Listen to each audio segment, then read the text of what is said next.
Hey guys, welcome back to the Rockford Ordinance. We are here tonight with another episode of Coffee and Kalashnikovs. This being June 7th. Yes, June 7th. Boy, time flies when you're having fun, doesn't it? How are you guys tonight? We got a lot of things to go over.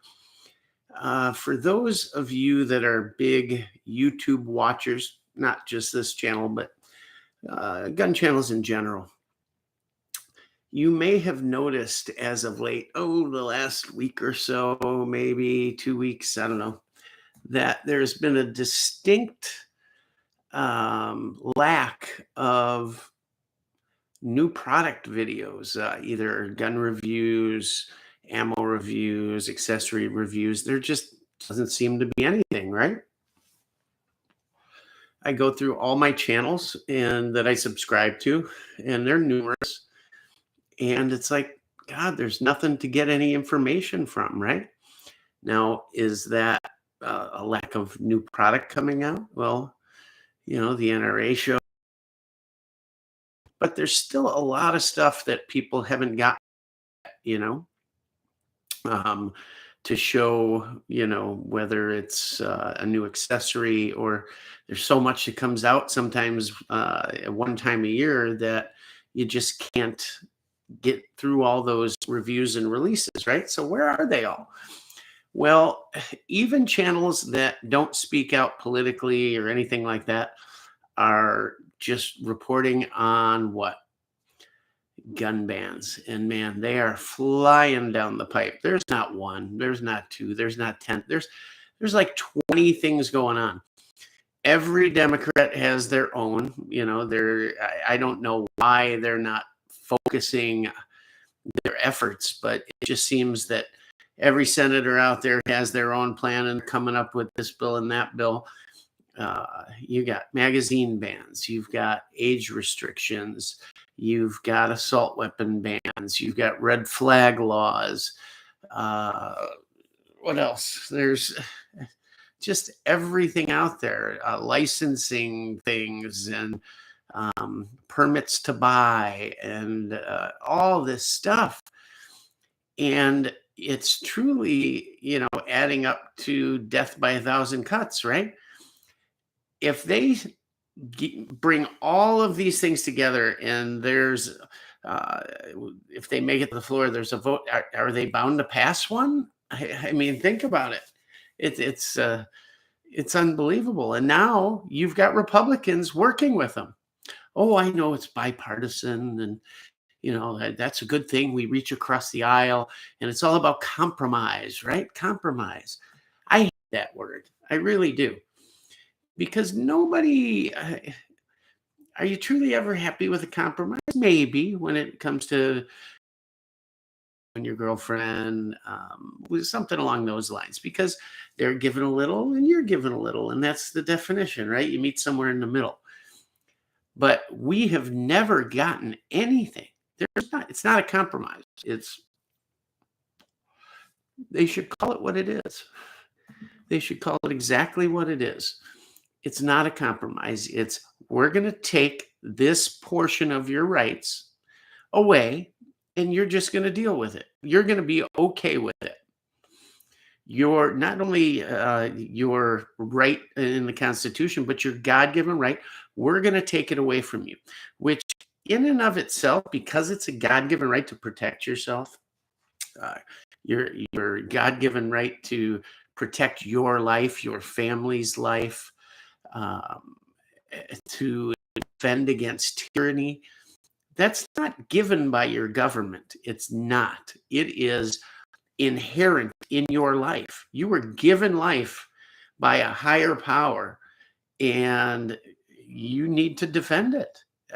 Everything in your being keeps you alive every day, right?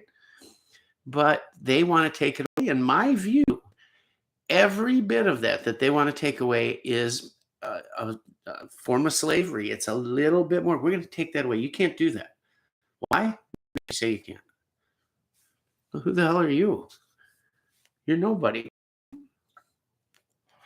You're an elected official who has been, in many cases, staggering around Washington, D.C., and I do mean staggering, like a zombie for 40 plus years, right? Well, you may not look it, but once your plastic surgery wears off the 10th one, you're going to look like it.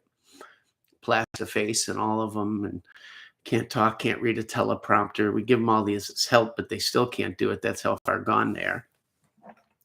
And they know better than you do. They know better what's right. You don't need that. Nobody needs that. Deer aren't wearing Kevlar vests.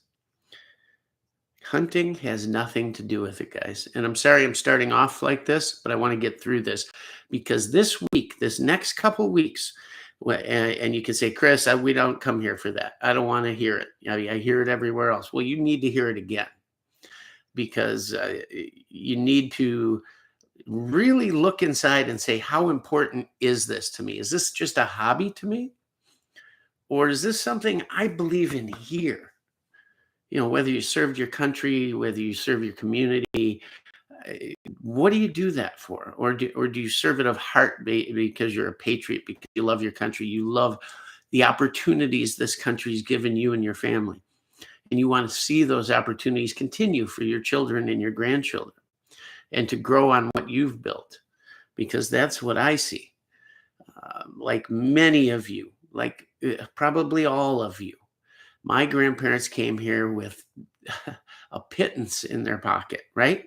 Next to couldn't speak the language, had no education, yet they came here and they made a life. They may have worked blue collar jobs. They may have worked their hands to the bone. They may have worked 3 jobs. Not just my grandparents, my parents.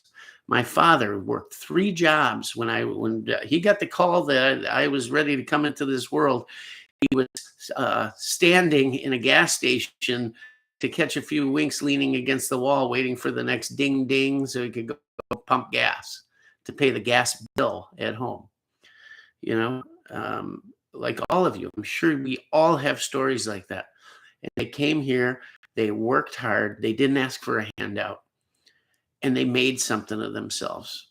Whether that something was a post-war little postage stamp house or a nice apartment or whatever the case may be, a family car, and the ability to send their children to school and to give them a better, safe life where they could protect their family. That's what this is all about. It's not about some aged out, multi-year, decade politician who came into office with a net worth of $20,000 and 40 years later, with only having a government job, now has a net worth of 10 or 15 or $20 million or more. That should not happen. It's so wrong. It's so wrong from the get-go. It needs to be swept clean. They need to be completely and utterly just swept out of office. And that goes for Republicans as well. We have the same swamp rats in there, and they're the ones down there compromising right now, led by the senator from Texas. Texas, of all places, says, I think we have an agreement. We have a compromise. You wait till they announce that. You wait. There will be no compromise. You're going to lose something, and you're getting nothing in return. You're not getting a reach around, that's for damn sure. It's unbelievable. You'll get nothing. They won't cut you a check. They won't give you, okay, you want to take bump stocks away? Where's my machine guns? I want my machine guns back.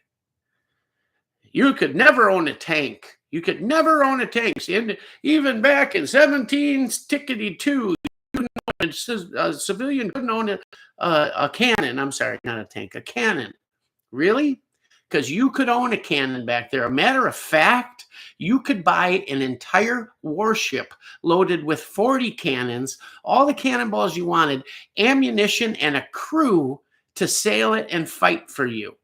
All you needed is the cash. It was totally illegal. It was called privateering. Pirates. Privateering was maybe a little more slightly legal way, depending on who was looking at it, who was getting paid off of it, right? But you can own a cannon, no problem. You can own a cannon today. I can order a cannon online right now, whether I want a 10-inch one or an antique, which I'm sure once tested can still be fired, or a brand new one. There's plenty of them. Go to any Civil War reenactment, you can buy a cannon. You can load it with gunpowder and a cannonball and fire it. It's legal. You don't need a license. You can have FedEx drop it at your door. And make no mistake, it may be antiquated by today's standpoints of laser guided this and that, but it will take down a house, a building, whatever. They're very, very dangerous weapons. But you have the right to own them. You have the right to outfit your front lawn with them, should you like. Um, I'm sure someone will come after you, but end of the day, they're legal. And I don't even need a background check. I don't need a license. I don't have to call my mayor. I don't have to do anything other than swipe a credit card. And that's how it should be for everything. But yet they want to take away our 80%. You can't make a gun at home anymore unless it's serialized. And they started to enforce it already after they told us it wasn't going into effect till what, August was it, or July? I don't know. Yeah, you can't build your own firearm. If you are a gunsmith by trade but don't hold an FFL, can't build a gun. Business, because that would make you a gun dealer, and that requires an FFL. Understandable, I guess, maybe. But you can't make one anymore. That's a problem. That's a right taken away from me. It's not because it's a hobby. It's because it's a very, very important right. And you say, well, Chris, you can run down and you can get a gun at a firearms store. They're not taking away your right to own a weapon. Well, they're taking away part of it. And it's this chipping away. And they admit, the Democrats admit that, for instance, universal background checks. They're not happy with just that. If that passed tomorrow, they wouldn't be happy. The next day, step 2 would be in process. They'd be pushing it because think about it. Universal background checks, meaning, and for those of you that, I know most of you here understand it, but if people are stopping in or people that watch my channel to learn more because they don't know, every gun sale through a gun dealer or sporting goods store, even gun shows, yes, gun shows, that gun show loophole doesn't exist, okay? You buy a gun at a gun show, you get a background check. You don't get to walk away with the gun that day. You pay for your gun. You fill out the form. They take it back to the gun shop. And Monday morning, they call it in to the, the background check. I'm looking for the acronym, but it escapes me right now. NICS. They call it to the NICS system. And they get a go or a do not pass go. And once that happens, they call you and say, you've been approved, come pick up your gun. There's no gun show loophole, doesn't exist. Every firearm purchased in this country from a licensed FFL has a background check. So this universal background check is just another play on words. What they're trying to do is have background checks run on private sales between person to person, family member to family member. I want to give my daughter a gun. She's going to have to go through a background check. Now, in and of itself, it's unenforceable. How do you enforce that? You'd have to say, well, because there's no firearm registry, right? There's no licensing. That's against the Constitution. A registry is always in every case been followed by a confiscation. So a universal background check would simply be voluntary because there's no way you could prove that gun passed from one person to another privately. You can prove it without what? a registry.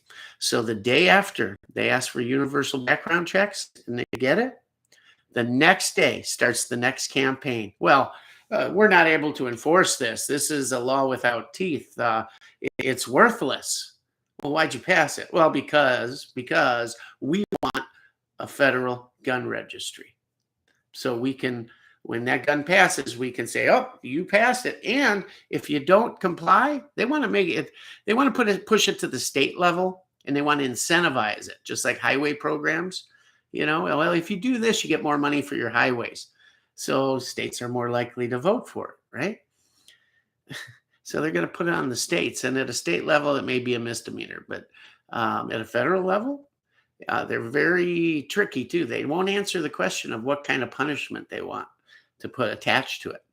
But the word is they want to make it a felony, 5 years in prison, because I gave my daughter a gun for her birthday.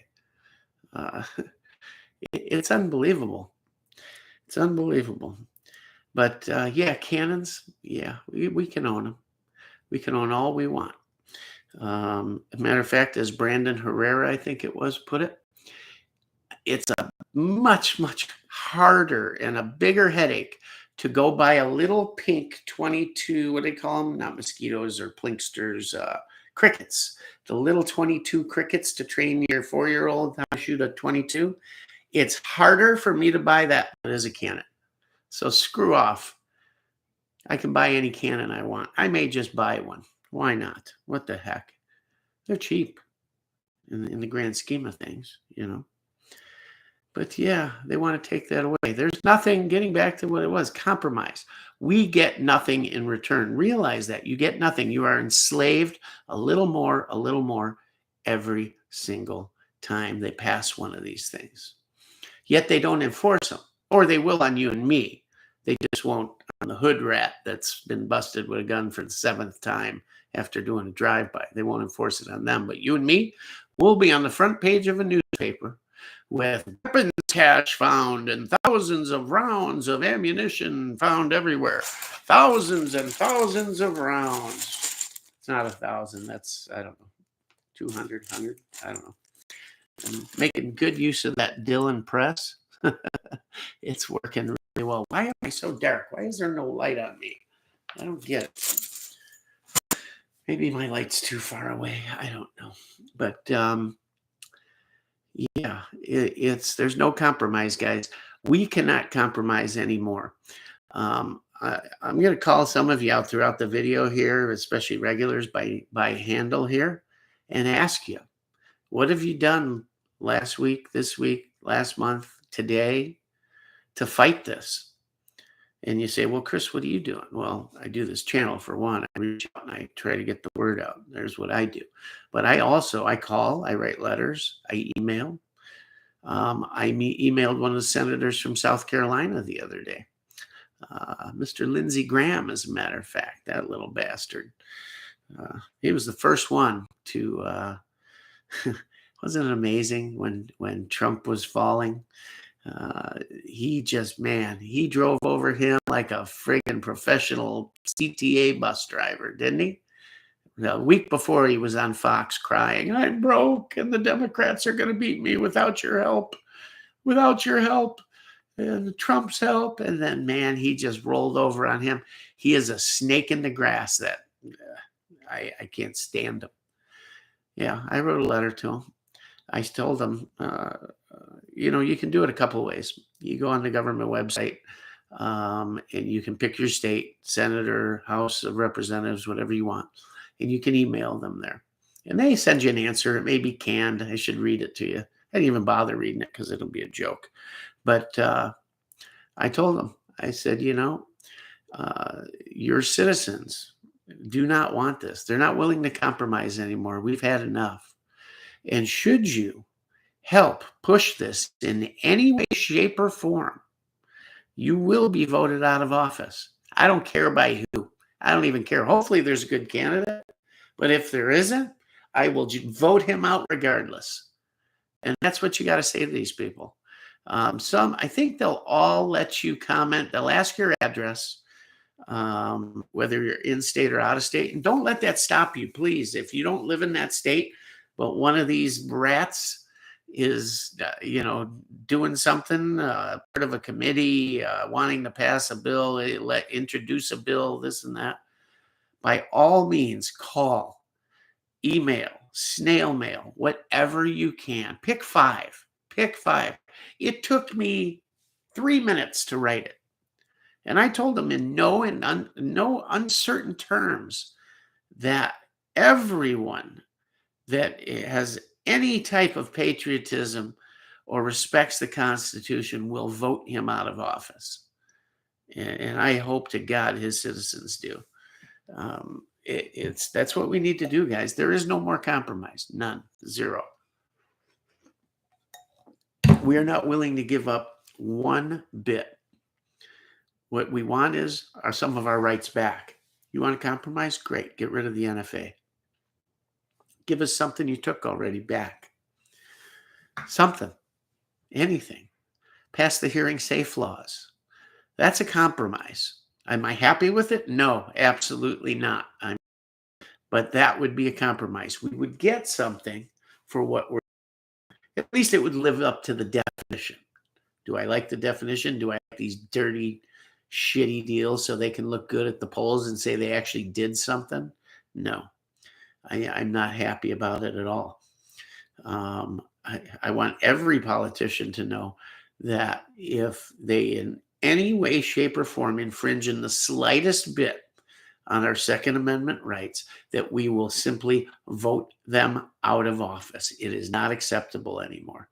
I was listening to another YouTuber, and he was talking about rights, the First Amendment. They love to go to these stories, the Kevlar vest on the deer. They love to jump on those, right? Again, it has nothing to do with hunting. Zero. Why do they do that? Why do they jump on a deer in a Kevlar vest? He said that multiple times, or the cannon thing. They're out and out lies or completely and utterly irrelevant to the conversation, because the Second Amendment has nothing to do with being able to hunt. It has everything to do with being able to take a tyrant who is imposing his will unjustly on the people. It has everything to do with being able to shoot them in the face. That's what it has to do. That's exactly what it has to do. Does that sound harsh? Maybe. Would it sound harsh to our founding fathers? Absolutely not. They fought a war over 2 cents worth of tax.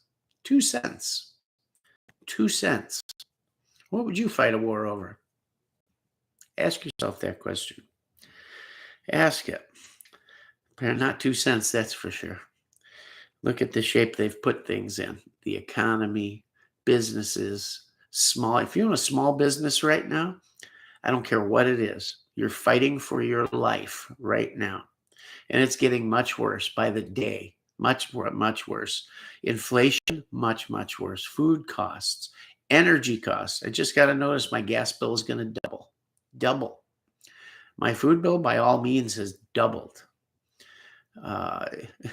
We have 40% increases in what I pay for the things I sell at my business. 40% increase in recreational vehicle trailers. 40% increase. How's that sound? Want to go on vacation for 4th of July? Yeah, that $14,995 trailer. Yep, it's now $27,000. Oops. Guess we're back to a tent, Margaret, after saving all these years and camping in that tent with the heat and the mosquitoes. We were going to treat ourselves. We worked hard. We saved. Sorry, out of the question. Boss, I need a 40% raise. Try that one on. Am I terrifying you yet? Am I making you upset? Do you want to go stick your head in a hole? Do you want to get off the channel? You want to check out? Go ahead. Go ahead. You ain't got the guts for all this. That's the problem with this world. Look at what we all did on their little lockdown. We all put on our little coverings, and we sat inside and we did nothing when they lied to us. us, out and out lied to us. That's what we have defending this country today, our own citizens. That's what we have. People should be ashamed of themselves. One percenters, this, that, the other. Sure you are. Won't even write a letter. 99.9% of gun owners won't lift a finger. They won't.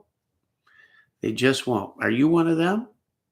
Are you the person that'll get off this video and write an email, make a phone call, leave a message, drive down there? Take the time. Drive down on your day off. Say, honey, I'm not mowing the lawn today. I got more important things to do, like save our rights in our country. I'll be back in a couple hours. Is it worth it, or is it a hobby? Is this just a hobby where, well, I can't go shooting anymore. The AR's out of the question. AK is definitely out. Maybe I'll go fishing today. And what happens when they tell you, nope? Oh, they did. They did. Wasn't it in Michigan where they said, yep, can't fish without a mask? Nope, can't.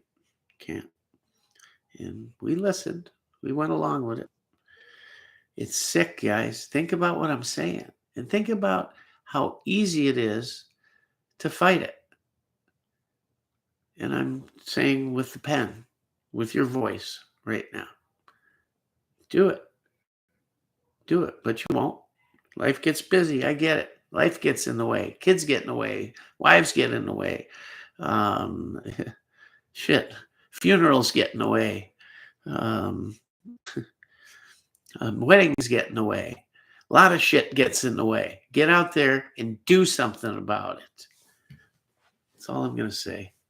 It's absolutely ridiculous that Republicans that we elected to be conservative, to push our values and to vote our values, to either hold on to them or hopefully gain some back, are reaching across the aisle and talking about compromise.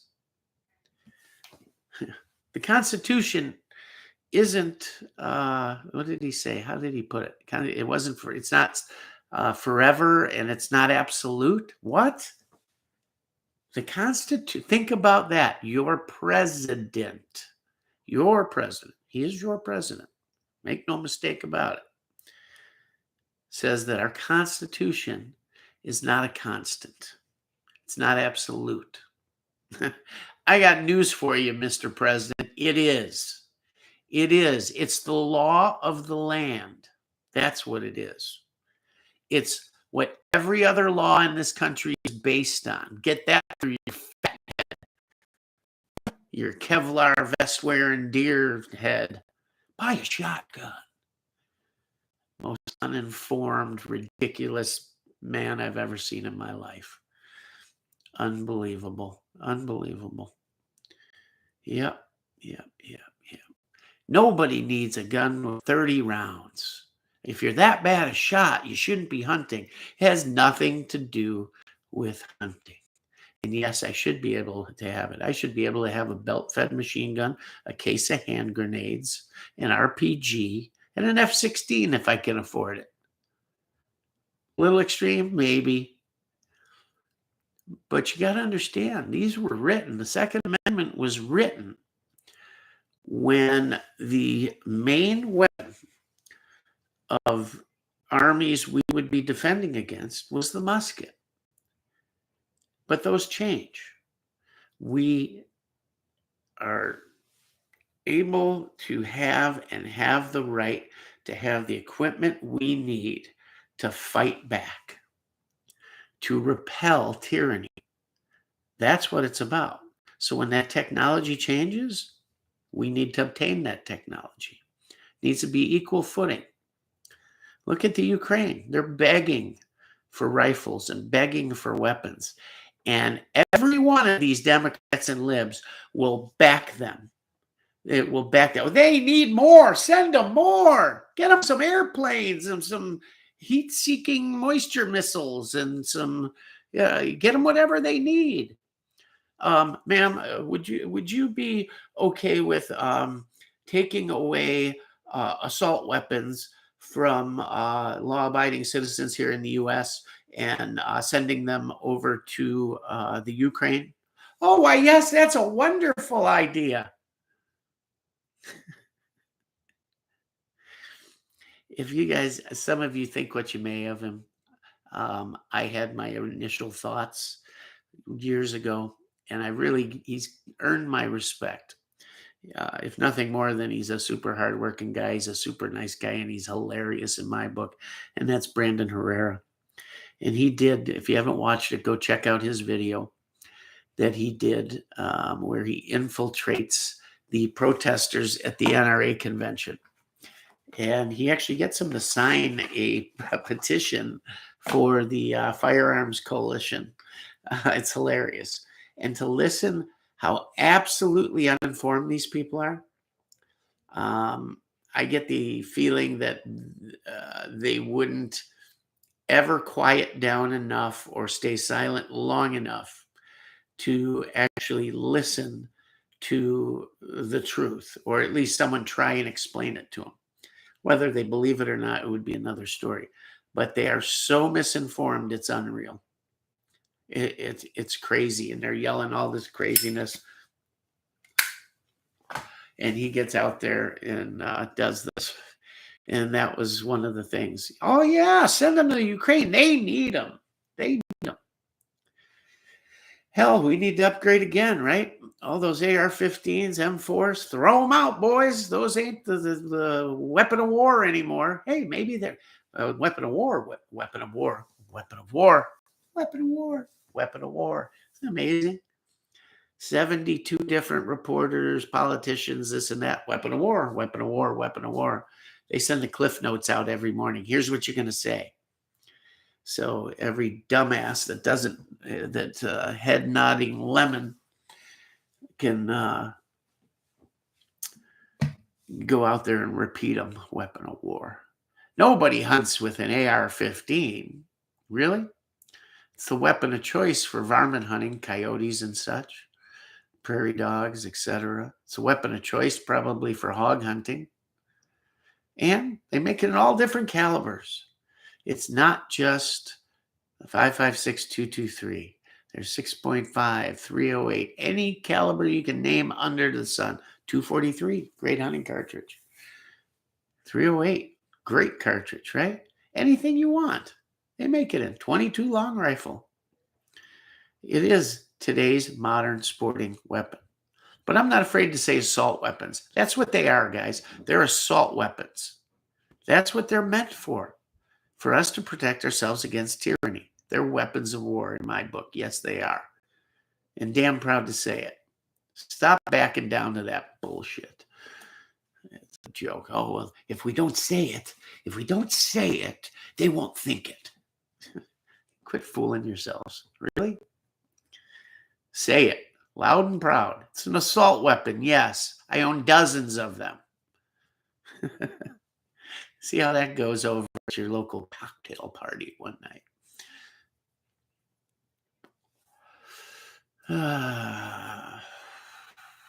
Yep. Bit fired up, guys. Bit fired up. It's appalling. It's absolutely appalling that the Republicans we've elected to defend our rights are going to reach across the aisle and compromise. They're going to take away the rights. It's going to have something to do with age, I think. Part of it, at least. Yep, if you're under 21, you can't own a semi-automatic rifle. Oh wait, sir. Yeah, I just got back from Afghanistan 4 months ago. You gave me one there, and other stuff, pockets full of grenades, ammo, and oh yeah, those droney things I flew around and dropped stuff. Yeah, those. Yeah. You gave me all that stuff, and I'm not asking for the free one you gave me, but I want to buy one, and I can't have it anymore. I'm 18, 19, what, 20? I can't have it? Really? But you gave me one. That was okay. I could risk my life. Or here, I lost my leg. I lost my leg holding on to that semi-automatic weapon. Yep. Yep. Went to Iraq, fought all the way through, busted down doors so your little company Halliburton could make some money. You know, anybody know about Halliburton? That's a story for another day. Amazing. Yeah, our vice president, he made a little bit of money on that. For those of you that don't know, Halliburton controlled just about anything and everything having to do with if you were a soldier over there. They transported you. They allowed you to take a dump. They fed you. They cleaned your laundry. They brought your sheets. They gave you a place to live. They controlled everything, everything. Food, structures, vehicles, whatever. Anything, everything. They were the logistics, the purchasing, everything went through them. Everything over there. And anything you did, they made money on. Yep. Yep. And your vice president had a whole lot to do with that. So you wonder why we fight wars, why we were in Iraq? I don't know. I'm not going to say whether it was right or wrong. I don't care. But let's face it. Most wars are fought over money and over people we don't even know and the deals they're making. And they don't care one bit about you. They don't care one bit. They don't care. But it's for the kids. And it's for the elderly. They don't care. They don't care if you rot in the gutter. They don't care if your children are shot or die. They don't care. They literally don't. Matter of fact, they'll send our alphabet soup agencies off to wax everybody and anybody that's on a list that's against them, whether it's a politician somewhere in the world or a group or an agency or a foreign dignitary or a head of a corporation that just isn't working out. They have no problem waxing that. Who's to say they would care anything about, I don't know, several dozen kids? I don't think they care. Could they do something like that? Absolutely. Absolutely. And wouldn't blink an eye at it if it helped the agenda. Yep, I believe that wholeheartedly. That's just my belief. Just mine. If you know what I mean. Anyhow, guys, do something. Do something. It's now, do you have any idea how many bills are in the works right now that are all coming to a head in the next week or two? You're going to have a Supreme Court announcement too. There's so much right now, so much. Do something, pick something, anything. The easiest thing, call, write, email, and say, if you back anything, remotely, tiniest bit taking away my Second Amendment rights, I will vote you and everyone I can out of office, period. Oh, yeah. And my family, they're going to do the same. And my friends, they're doing the same. And my neighbors, I've talked to them. They're doing the same. You won't have a job. Maybe you can get one of those $15 minimum wage jobs, flipping burgers. Maybe you can go do that. It's about all they're qualified for other than being lawyers. And even that, I doubt they're qualified for. It's amazing how many are lawyers, but when they get asked legal questions, they defer. They defer. What, out of practice? Can't do it anymore? Don't remember your 101 classes?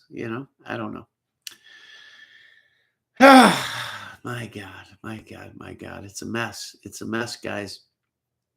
Nobody's going to do it for you. Nobody's protecting your hobby. Nobody's protecting your rights. Nobody's protecting your little possessions you love so much. You're the only one that can do it. So don't do it and watch them go away. Don't do it. I challenge you. Don't do it. Let's get to the comments here and say a little hello. Woo, man. That felt good, didn't it? I don't know. I hope you guys aren't upset with me. Joe is here first. See, the world does have some type of order, I guess. Joe's in first. Chase is in right after him. So, see, there's a little bit of order in my life for once today. Joe, I got a cool thing in the mail this week. Buddy found it. A German firefighter's K98K bayonet for parade use. A firefighter, huh? God, they even gave them friggin' Mausers? Outstanding. Gotta love Germany in a lot of ways, huh? That brings me to something we're going to talk about tonight, some milsurps. We're going to talk about some milsurps tonight. Good to see you, Chase. Glad you're here. Hattori Hanzo!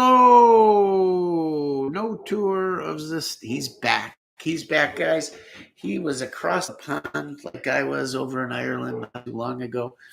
He was on the mainland and a few different places, and I got some cryptic messages from him, and he didn't get to go through the factory at Zastava, but that's okay. He was there. But Belgrade was amazing. Forget about Paris. Yeah, I know. Your mom goes to Paris. Go to Belgrade. You know, let's talk about this, and I bet he can comment on this. When I flew into Dublin, I don't know. It was my first time in Europe, really. So when I flew in, I don't know what I was expecting. I mean, I wasn't expecting little redheaded guys in little green suits with suspenders and pilgrim shoes to jump out throwing Lucky Charms at me or anything, you know, talking with a funny accent. But I was expecting some type of Irish culture. And when I got off the plane, I'm walking through the airport. I may have been in Chicago O'Hare Airport. No different. It was the United Nations. Every race, creed, color, you name it, it was there. It certainly didn't seem like I was in a country with a culture as rich as Ireland. It wasn't until we got out of that city and into the countryside and even up north into the other cities up north that I felt any type of culture. And why is that? Well, that's the EU and everything. For those of you that don't know, when the EU was formed, that gave anyone who was a citizen of any of those countries involved the right to travel to any of those countries without documentation or anything. They could travel at will, live wherever they wanted. Okay, you were living in France, now you can live in Ireland, or you were living here or there, whatever. You were an immigrant, you can go here, wherever. And that's all well and good, right? Equality and the melting pot, just like America, right? Big experiment. And that's great, but we have an American culture. It's been developed over the lifespan of this country into something special. It's an American culture. We have our traditions, our heritages, our holidays, our food, all of those things.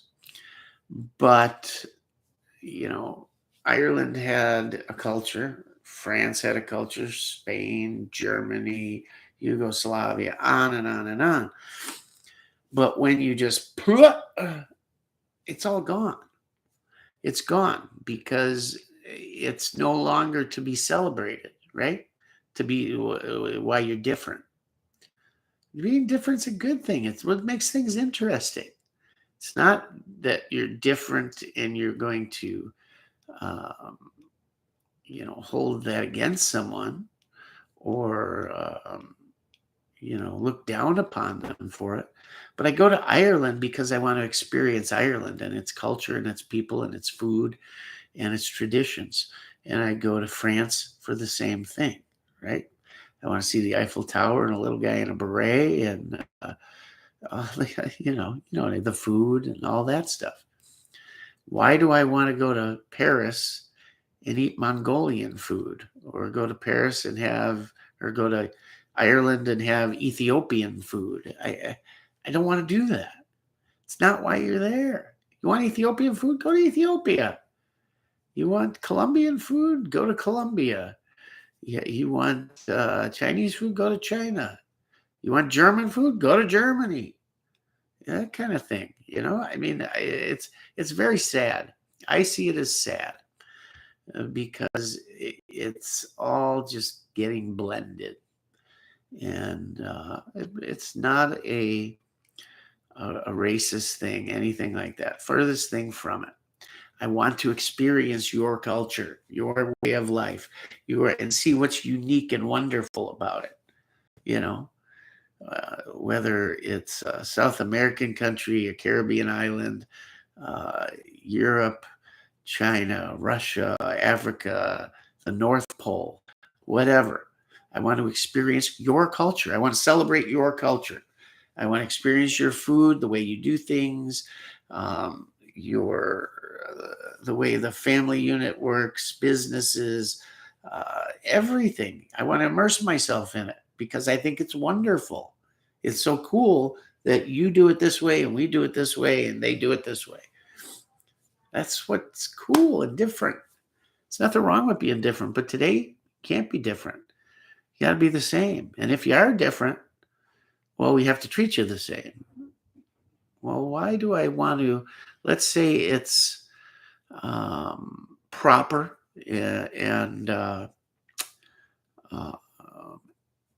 what's the word I'm looking for? Proper and etiquette to take off my shoes at the door or at the table in Japan, but maybe an insult in the Congo or Brazil or wherever.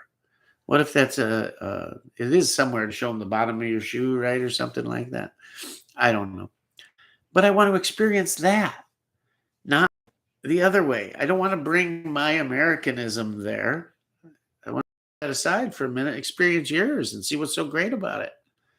And everybody's got something great to contribute and to experience.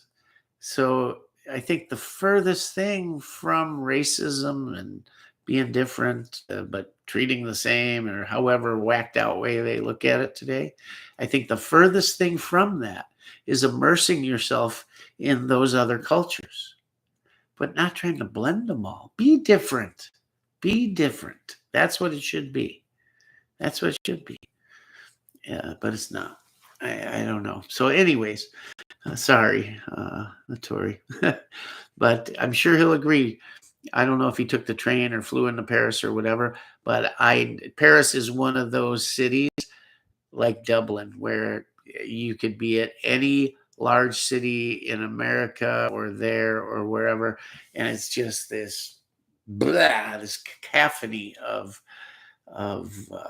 what you don't want to experience. It's not why you went there. I could do that at home. I could go grab some sushi at O'Hare, sit and watch people, and it would be like doing the same thing in Dublin or Paris. Really would. It would. And that's not what I want to go there for. It's terrible. So I'm glad you enjoyed Belgrade, though. What else did you see? Did you pick up any trinkets? Could you find a AK mag somewhere or something? I think if you looked like in enough alleys, you could probably come up with a couple, I would think. I don't know. Tommy Guns is here. He says, hey, all good to have you, Tommy. AK Old School, good evening, Rock. Good evening to you. Thanks for coming. MZ's here. Joe, a lot I've been getting done, Rock. Put together an old school Alice belt. I love Alice packs and all of that.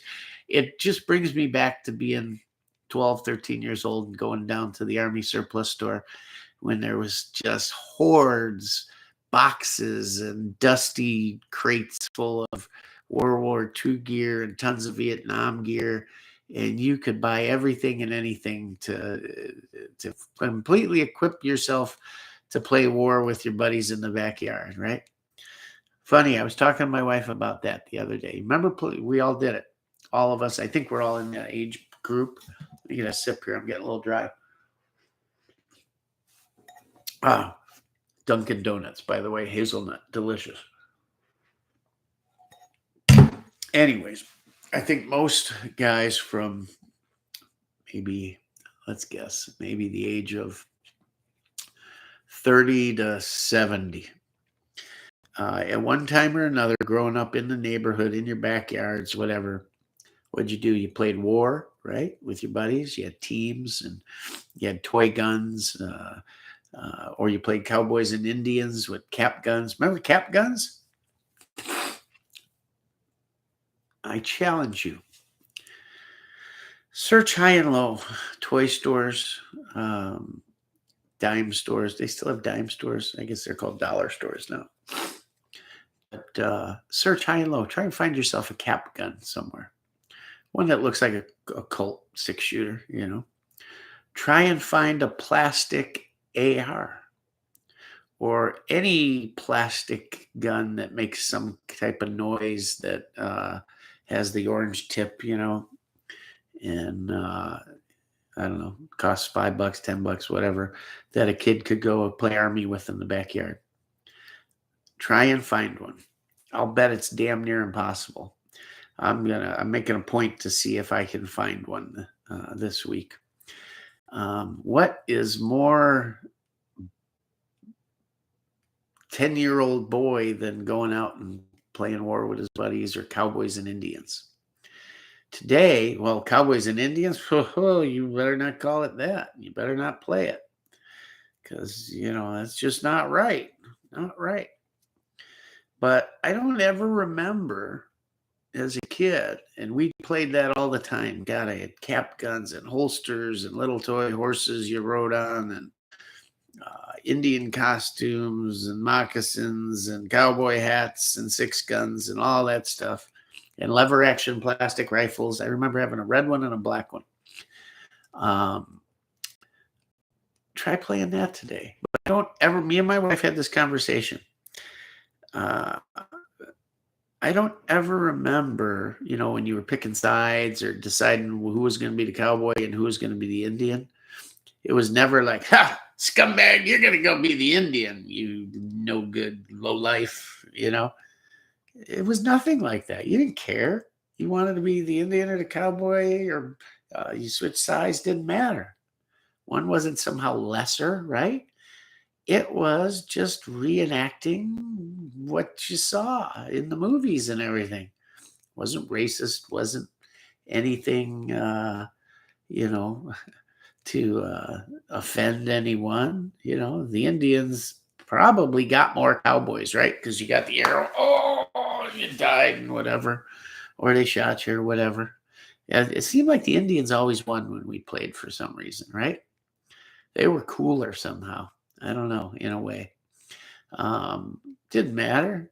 When we played war, I don't ever remember if we never, it was never, you're the Germans, we're the U.S., or you're the Vietnamese and we're the U.S. It was never that. You were just playing war, right?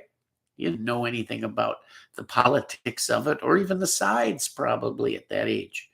You knew nothing. You may have known, oh, we're in Vietnam because you saw it on the black and white TV at dinner. I remember that every night at dinner, watching the footage from Vietnam. But it wasn't somehow this terrible thing, right? It was fun. It was a blast. You did it for hours all summer long, man. Or you went to, when you got older, maybe you went to the woods and you did it with BB guns or something. That was even more fun. And Roman candles. You'd shoot those at each other, right? Throw firecrackers, M80s at each other.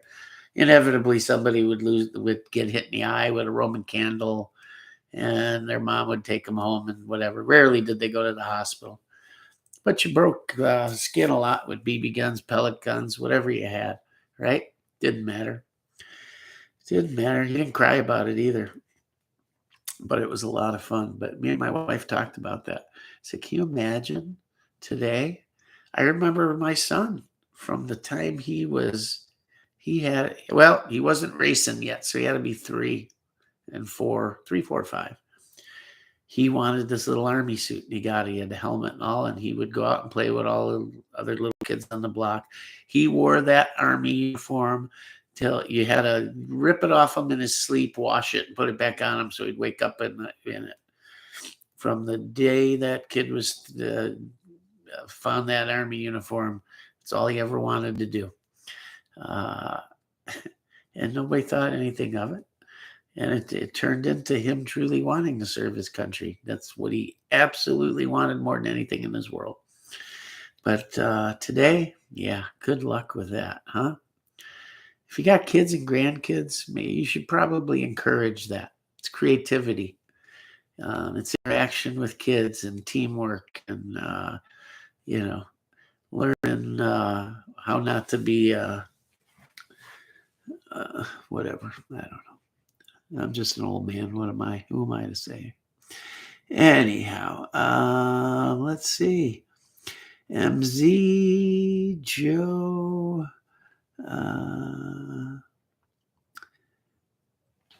Joe got 3 metal mags. One was an Adventure Time marked mag from 1971. Cool. Remember to vote if you live in New York State, especially if under 21. When they come for one right, they will come after more. You can still vote for now. He's absolutely right, guys. When they take one, they're not stopping.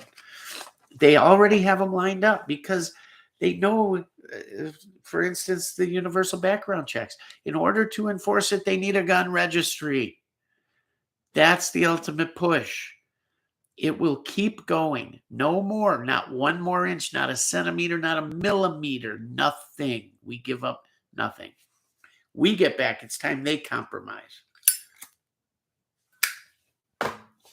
You don't want kids to shoot up schools? Tell you what, be a parent. Be a parent. Be a father. Be a father. That's what it takes. Joe, gun control. Idea only about control guns are what keep U.S. citizens not human centipedes and slaves. No quarter will ever be given. Start Hard Rock. We all agree gun rights are human rights. Hattori Hanzo, $10 super chat. Thank you so much. YouTube doesn't allow you to disclose what you make on a monthly basis off of it. And I never do that, except in this case. You know what I made last month? 0. Yep. Didn't meet their minimum, so 0. Things are going backwards, my friends. David Inglesby, haven't stopped in for a bit for a live chat. Well, we're glad you're here. I hope I didn't drive you away with some of it. Save the Bees is here. Good to see you. David Inglesby, LOL Hattori. Coming at you from beyond the grave. Took a 9mm to the chest and it blew my lungs out. The best meme I saw in the whole thing. For those of you that don't know, Joe Biden gave his little speech, and just like the deer wearing the Kevlar vest and the you can't own a cannon thing, he had more bullshit spewing out of him that complete and utter falsehoods and lies. Or maybe he knows better. But he said that unlike a 22, which can, I believe he used the words, can easily be repaired, a 9mm is so dangerous and so powerful that it will blow the lung of a human being right out the back of their back. Blow your lung right out. So the best meme I saw was the Christmas Story one with the little kid getting the BB gun, the Red Ryder, and said, "Careful, you'll blow your lung out." He had a Glock or something, and he says, "Careful, you'll blow your lung right out." Yep. The old 9mm, more powerful than a custom handmade nickel-plated case, ELD extra low drag 308 boat tail match grade elastomer tipped, made by Rockford Ordnance bullet. Yep. 9mm will blow your lung right out. Now, I would assume probably about 75% of you have hunted in your life. deer, whatever. I've shot a lot of deer in my life. I shot them with a lot of cartridges. That the weakest of which was probably 20 times more powerful than a 9mm. And I've shot them at close range and long range. Uh, and I've never, ever, ever, with a broadside shot, and there's been dozens of them, ever have I blown the lung out of a deer. With a rifle bullet, a 9mm? Are you kidding me? But he can go around and say that, and it won't be pulled off YouTube because it's not a falsehood. Or let's give him the benefit of the doubt. He just doesn't know. Maybe we won't call it a lie. But I've shot a lot of deer, a lot of rabbits, a lot of pheasants with 12-gauge shotguns, and what else? Woodchucks, coyotes, prairie dogs. You name it, I hunted it. And I've never blown the lung out of something with a 308 or a 30-06 or 7mm mag. Never blown a lung out. Never blown a heart out. Never blown intestines out. I've never blown the inside of anything out with a crazy high-powered bullet like this. 9mm? Wow. Careful, you'll blow your lung out. Hilarious. Absolutely hilarious. And nobody says nothing. They go, oh, man, that's really? Wow, those 9mm. You know, we've all heard the old 22 rattles around inside your skull, you know, turning your brain to mush. Well, he said that can be easily repaired. We live in La La Land, guys. Anyways, thank you, Hattori, for the super chat. Real quick, for those of you that don't know, most of our videos are not monetized on this channel for whatever reason. And I don't hawk t-shirts and all that crap. I'd love to. It's coming. But for now, that little dollar sign under where you put your comments, click on that. You can make a donation of any amount you so choose. I always love the 7.62 donations. Those are always cool. And it helps the channel, goes directly to the channel to help us bring you videos on new stuff and to make cool bullets, to do a little video on our Precision Savage rifle and our AR-10, which is going to be extremely cool. Both of which extremely accurate. Going to be fun. Haven't messed with 308 in a while. I was loading kind of bulk stuff for the AR-10. I can't load a bad round for that gun. That thing just shoots clover leaves no matter what I put in it. Anything, junk, and it's magnificent. So I figured I'll make up some really good stuff and we'll have some fun with showing you guys that. Let's see. So it's good to have Save the Bees in here. David Inglesby, cool. What did he say? YouTube goblins are after you, Rock. Keep lagging your feed. They don't. Well, the feed's good. I did see it lag at the beginning. Maybe that's what you're talking about. Then it went away. It hasn't happened since, so I hope you guys aren't seeing any lagging. It shows, let's see. I am alive and well on the internet power, whatever. Router power. Bit easier in Arizona. They do background there. Had to wait about 45 minutes. Handgun or rifle? So here in Wisconsin, they use the NICS system, the federal system, for the background checks, which they have to for pistols too. But they use the NICS system for rifles. They call it in. Most people are approved. Bam. You know, maybe if it's busy, if it's a normal day, middle of the day, should go through within a minute or two. Weekends or, you know, when there's some gun buying panic or something, it could take a while. But usually, at the most, normal people, 10 minutes, boom, approved.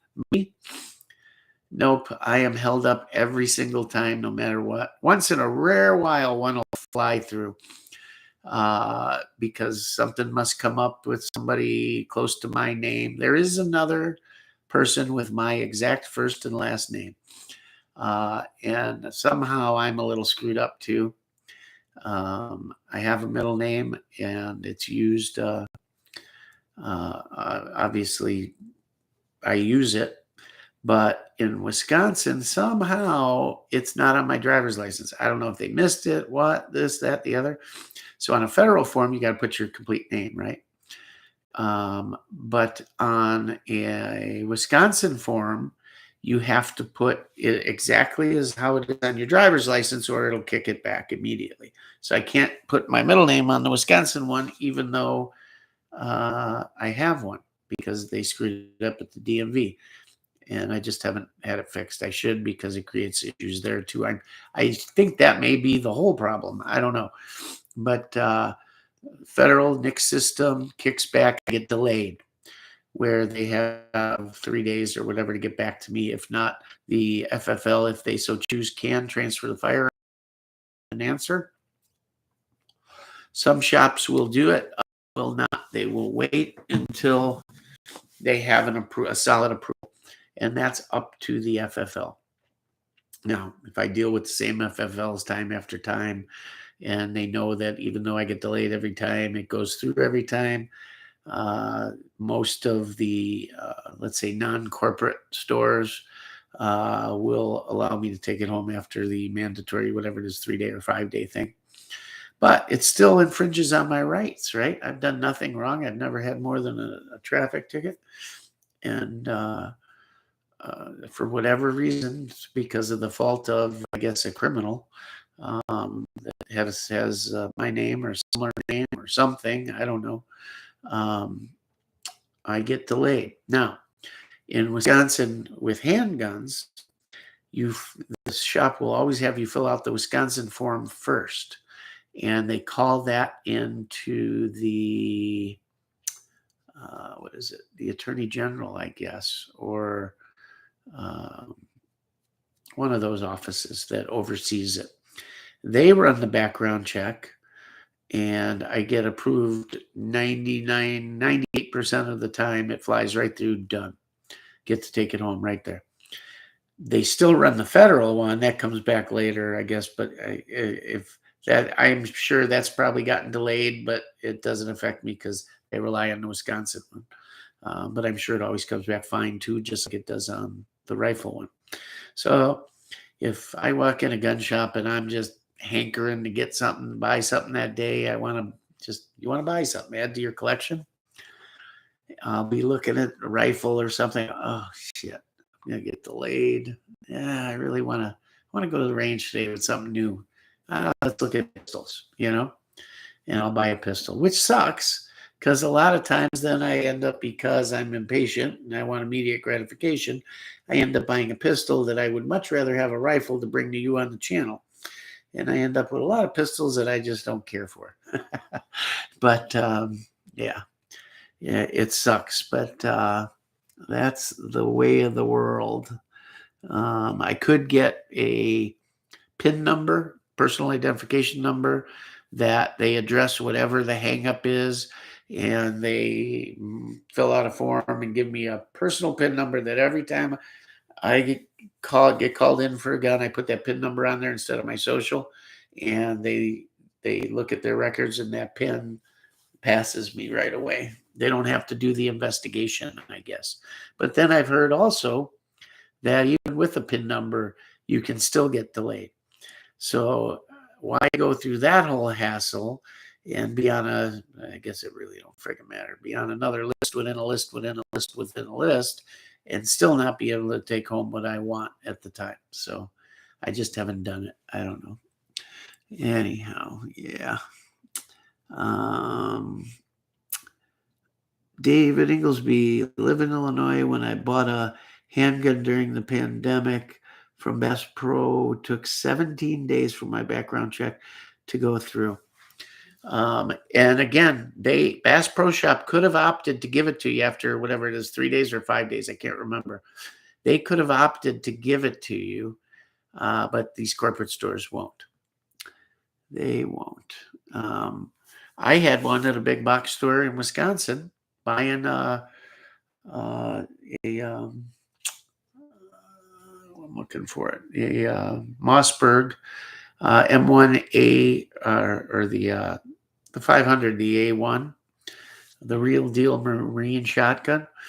There it is. Ta-da! Got it. Okay, I'll take it. Boom. And it didn't come back. 3 days, whatever, 5 days passed. Nope, we can't give it to you, sir. We have to wait till we get the answer. Okay. Week goes by, anything? Nothing. 2 weeks? Nothing. 3 weeks? What's going on? We don't know, sir. Can you call? Nope.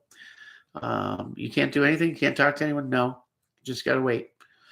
4 weeks goes by. Okay, it's been 30 days, man. Can I have my gun? No. Well, what's going to happen now? Well, nothing. It's been 30 days, so your federal inquiry has expired. You're going to have to fill out a whole nother form, and we'll send that in. I said, take your gun, stick it in your ass, give me my money back, and I will never buy another thing here again. And I had spent tens of thousands of dollars in that store in a year, maybe 2 years. I don't know. So, and I feel bad for the guys working there. It's not their fault, but that's a family-owned store, I believe, even though they have a million of them and it's corporatized. But maybe somebody at the top would care that, and one individual probably spent between $10,000 and $20,000 in there. That's got to affect the bottom line somewhat, I would think.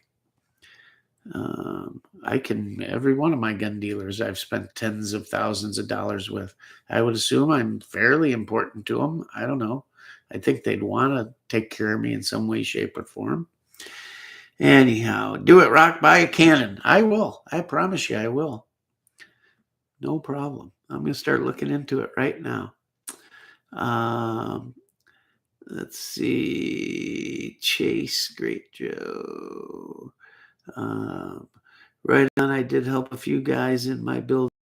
One wanted to upgrade his with good rail and proper fighting setup. That's good. You guys are helping people that are getting into it, outfit their rifles and all. How about this? Make sure they get sighted in. Iron sights too, right? Let's see. I'm just looking for some interesting comments here. Tori Hanzo, I have written enough letters and emails and been active in local, county, and state politics to know the parasitic political class does not care.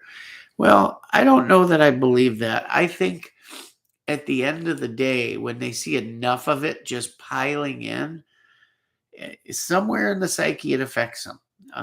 Will it change it? I don't know. But you certainly have to try something. It's like at the beginning of the movie The Patriot, when they're talking about voting on whether they go to war or not. And Mel Gibson says, well, then we try, and we try again. They said, we've tried, it's changed nothing. Well, then we try, and we tried again and again and again, because anything's better than war, right? It should all be handled through talking and negotiating and whatever. Only as a last resort should that happen. But it always reminds me of that. Just keep it up, man. It's not your fault that it hasn't changed anything. It's the fault that there's not 1,000 other guys like you doing the same thing. I said I'd call some of you out, and it's not to call you out or embarrass you, because I don't know if you've done it or not. I'm just literally, Joe, what have you done? In regards to a politician, have you written? Have you called? Chase, what have you done? Have you done anything? This week, last week, this month, last 30 days, Tommy, what have you done? Do something. Let us know in here. Let us know. I know you won't bullshit us. And it's okay if you haven't, that's fine. But get it done. Now look at what's out there. click off my video and go look in your, whatever the algorithm is giving you for those first 50 videos you see, and tell me all the channels you follow. Everything is about another gun law being, uh, either tried to bring to a vote or introduce to the House or the Senate. And many of them are on the verge of passing, guys. They're saying right now they have at least 10 Republican votes on the one that it'll pass. And the other one, you can't even filibuster. So it's going to happen, guys. If we don't change their minds here in the next few days, it's because some type of gun control is coming down. It's happening. So, blow it off. Don't worry about it. Ain't going to happen. What's it going to be? I doubt it's going to be an assault rifle ban. Could be a magazine ban. Could be, you got to be 21. Could be red flag laws. Could be universal background checks. Could be a multitude of things, but it's coming. It's coming. Just like your brace laws are coming, and just like you already went down with the frame and receiver thing. Keep saying it ain't going to happen or you can't make a difference. Do something. Do something. Let's see. Tommy, I sent emails through GOA this week. Good for you. That's a great organization, guys. You want to do something on top of that? Send some money to Gun Owners of America.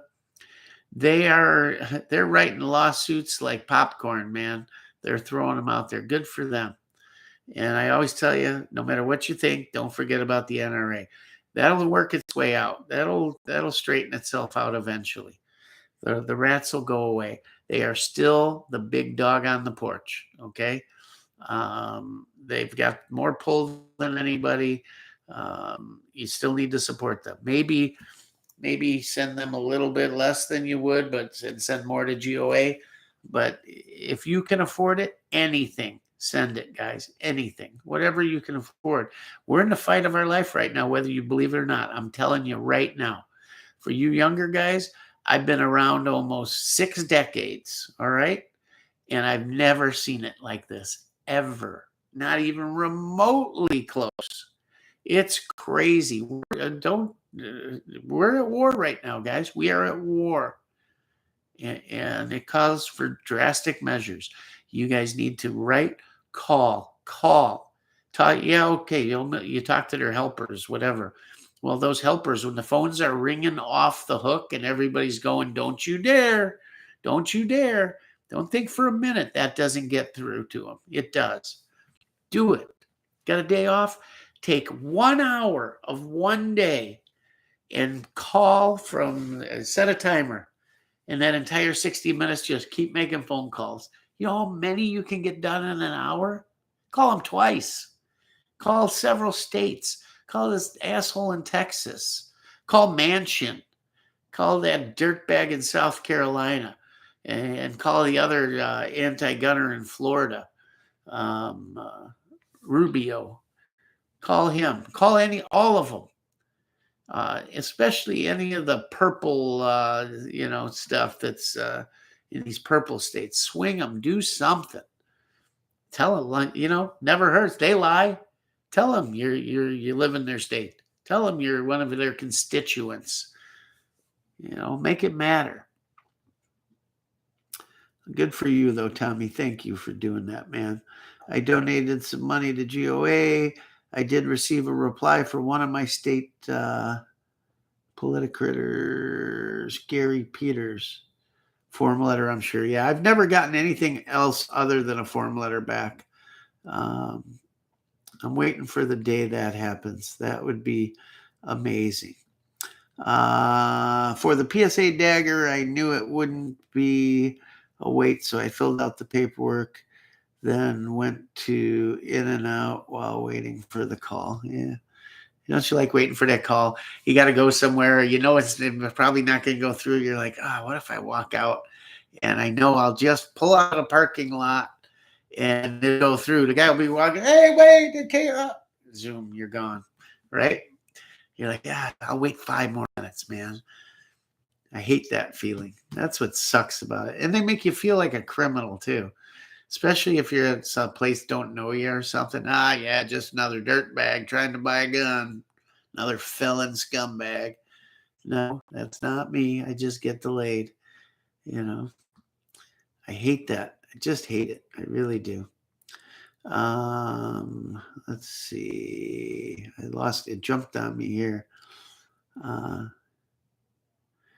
Chase says he's got his barrel coming to finish my surplus parts A1 rifle. Awesome. Should be exactly like my boot camp rifle. I really like the feel. Yeah, that's so cool, man. I'm so happy for you. You need to make a YouTube channel, film one video with that rifle, just put it up there for us to see, or post it on my YouTube or something. A man with one tooth tried to sell me a yellow Yugo built at the Zastava. I tried to talk about rifles, but he just wanted to pawn his Yugo on me. They're still running over there, huh? Hey, I hear they've got great dental insurance there, though. Belgrade was very anti-NATO and anti-EU. Just like the north of Ireland. Good boys up there. I want to have the natural experience, not a curated one. Yep. Milan, Bologna, Rome, and Venice, still very Italian. But I met one Italian guy in Milan that drove a Dodge Ram and was obsessed with barbecue. Showed me pics of his grill and smoked meats. That's hilarious. So over in Milan, there's a dude driving a Ram like mine with a cowboy hat, probably, and some boots, and talking about his brisket, huh? That's cool. Low and slow, baby. Low and slow. Oh, yes. Low and slow. I can't do an Italian accent. Low and slow. That's hilarious. Yeah, is that like the Guido guys here with the gold chain?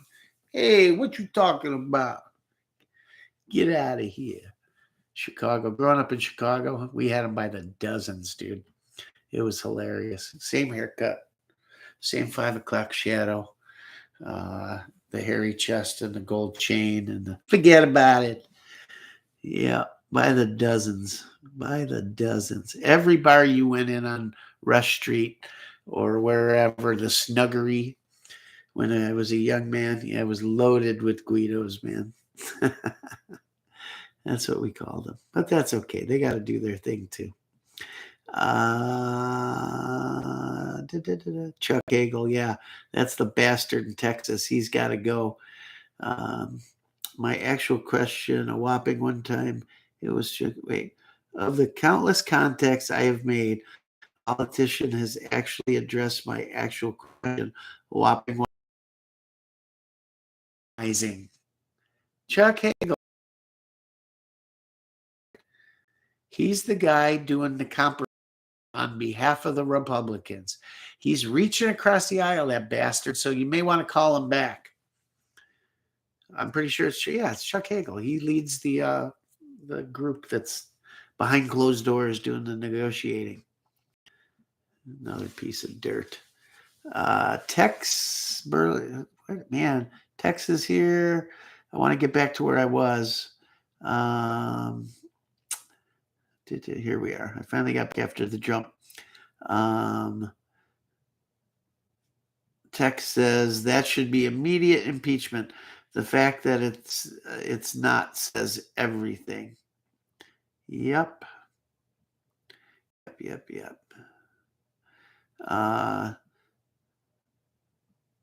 Every time the FPC gets more emails wanting money. Yeah, right.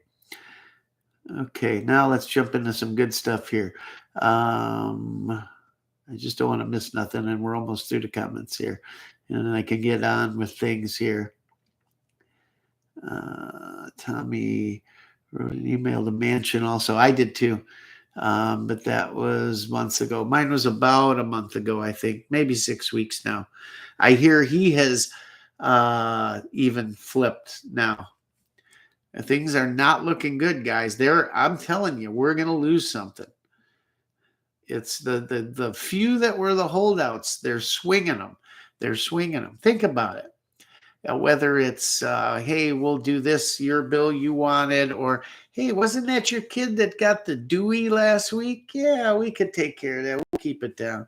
Or, hey, yeah, I heard they came up with your kid's laptop over there. Yeah, well, that shit goes on constantly. Constantly. And if you don't think they'd sell you out for that, you got another thing coming.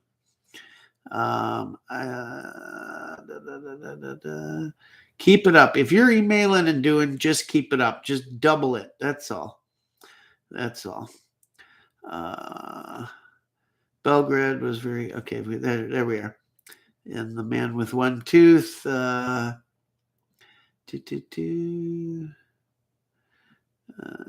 Good guys versus bad guys. Yep. Rockford, hi, I'm here listening. True American Loretta. Good to have you. Dandy Dude's here. We got some people here. Hang in there, guys. We got good stuff coming. I got done with my rant and I'm just going through the chat for those of you just showing up. And then we're going to talk about some military surplus stuff, some AK stuff, and a bunch of other stuff too. Tommy guns, definitely gutted a few pheasant on the fly. I did too.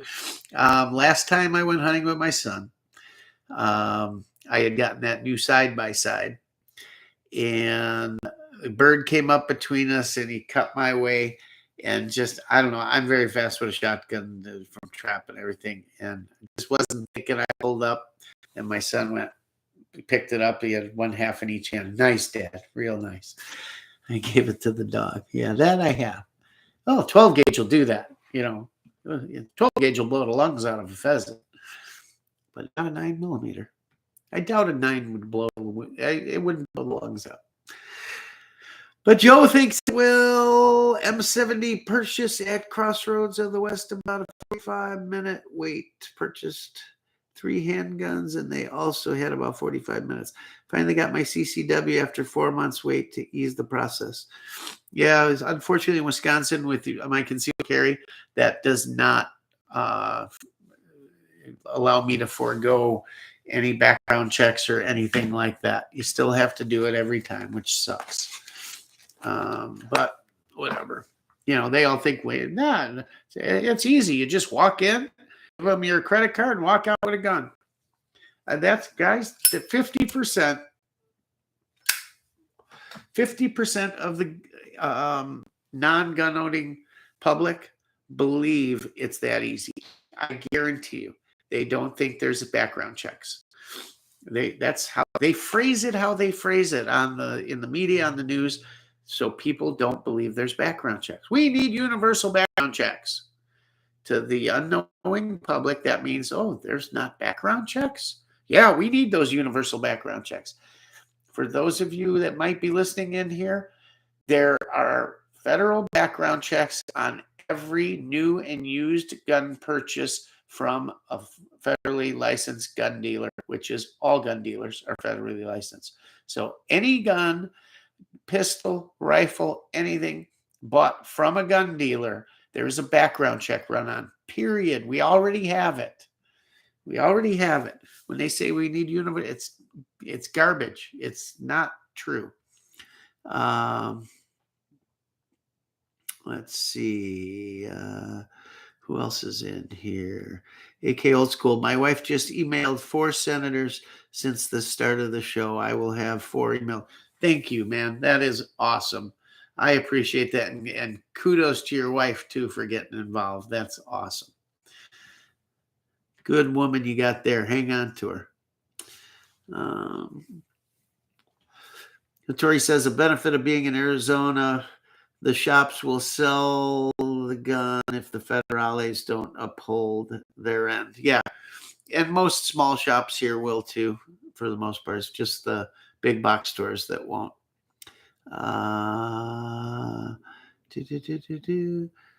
Joe says, I email the governor every Friday and demand they abolish any gun law written. Seriously. Joe's emailed so many times that they have a task force out there looking for him.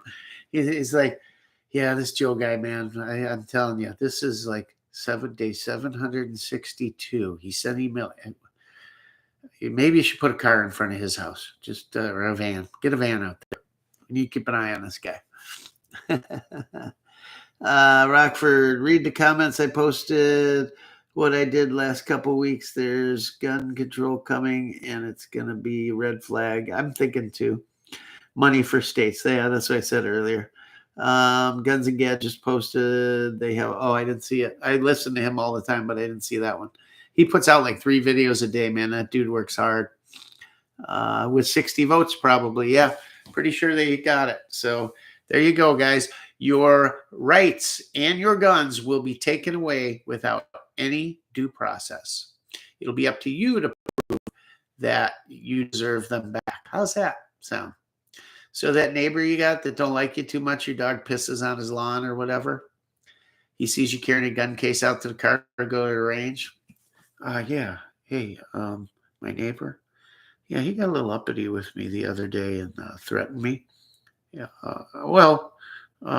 Yeah, I said I was going to kick his chihuahua, but it's not here or there. Yeah, he's got guns. I think he might be a danger.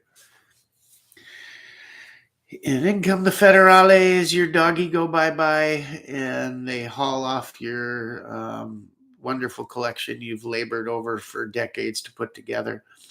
And yeah, they don't put them in cases nicely and put them in a locker somewhere. They throw them in a big pile all together, toss them in a trunk. One gets lifted by some asshole part-time copper that never gets back to you. The other ones you fight for 1.5 years, and 4 years later, you get them back rusty and junk. How's that sound? Good? Because your chihuahua pissed on your neighbor's lawn. Or better yet, your ex-girlfriend's pissed at you. Whatever. You have a fight with your kid. An old high school decides, fuck him. You know. Yep. That's what's coming, guys. Call your senators and thank them for keeping you safe. Call them and thank them for the magnificent job they do standing outside of your child's school while there's a madman in there having his way. Because they're too fucking afraid to go in. And then when you do have a hero, a man with enough guts, heart, and love for his child, that he'll run in barehanded against a man with an assault rifle. They'll stop him and threaten him with arrest and imprisonment. Bunch of cowards. Absolute cowards. Unbelievable. They should be put on trial. Better yet, they should be stoned. That's what they should be. Every one of those parents should get a whack at them. Unbelievable. I would have told them, shoot me. Come on, I'm going in. Fuck you. Unreal. That's it. Yeah, with everything that's happened to me in the last year, that you have no idea how that affected me. Can you imagine these parents were getting calls from their children? Please, Daddy, come help. Can you imagine? Can you think about that? Just deep think about that for a minute. It angers me so much you have no idea. No idea. They shouldn't have that job. That's what you signed up to do. If it was just for a paycheck, get out. Get out. Don't do it anymore. You don't deserve it, and we don't deserve it, and those children don't deserve it. Get out. Go sell life insurance or something. That's a good, safe job. Get out. You're an embarrassment. It's unbelievable. I'm shaken from it, literally. I have no patience for that. But they'll play the tough guy with you, huh? Right? When they pull you over. You know how fast you were going? Don't look at me like that, boy. Screw off.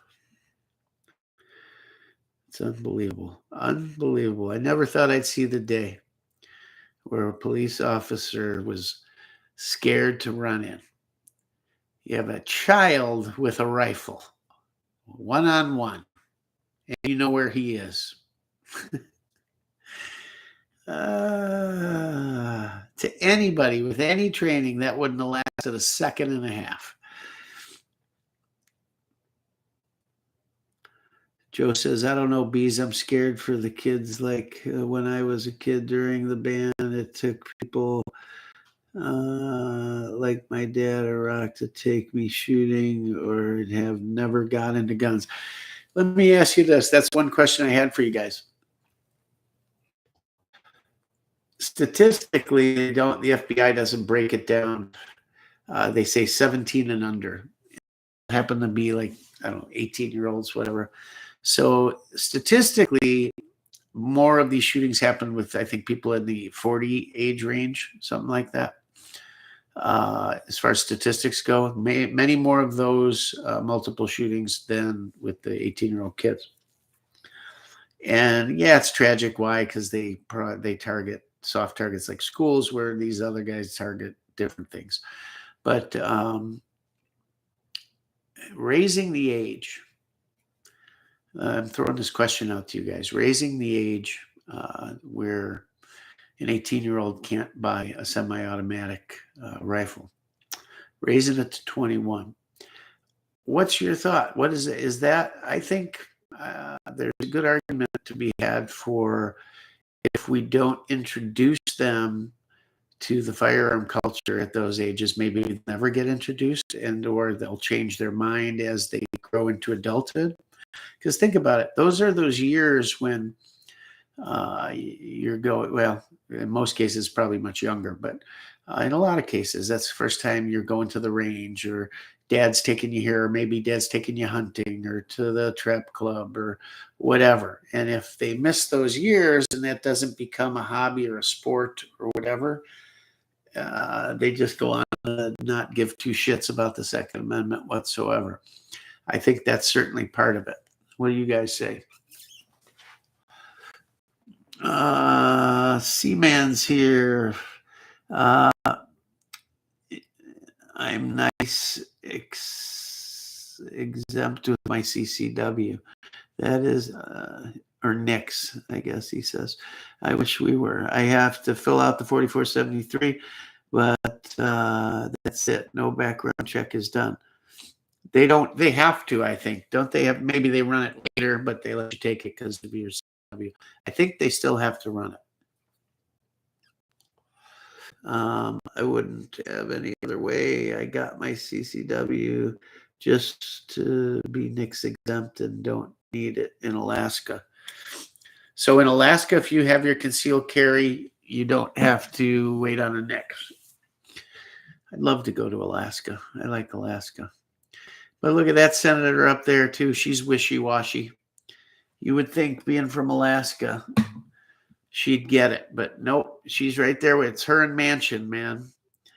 And that's not much to hang your hat on. That's a terrible thing. Hey, Rock, I was shocked how cowardly those cops were. How does that happen? I know. I can't believe it. And then they blame it on, you could see it when they interviewed that chief. He was stumbling and bumbling when he had to give an answer when they asked those direct questions. And what they said the day before magically changed the next day when it all came out. There was no, the incident changed to a hostage situation or whatever. There was none of that. They were outside afraid to go in, period. End of story. It may have changed later, but it wasn't until news broke. Gabriel Budish III, great show, Rock. I appreciate all you do, sir.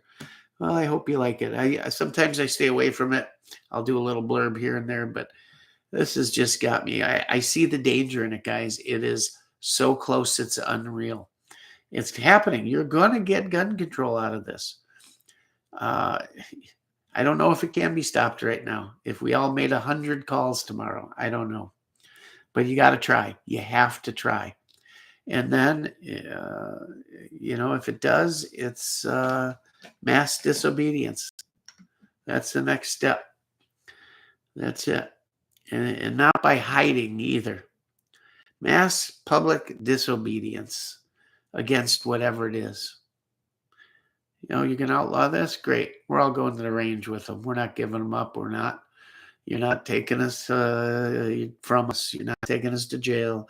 You're not writing us a ticket. You're not whatever, because it's mass disobedience. That's what it's got to be. See, man, not Alaska. What did I see? I thought you said Alaska there somewhere. Archie's here. It's not what they portray it is. Yeah, but a good number of those gun deaths are they're all suicides.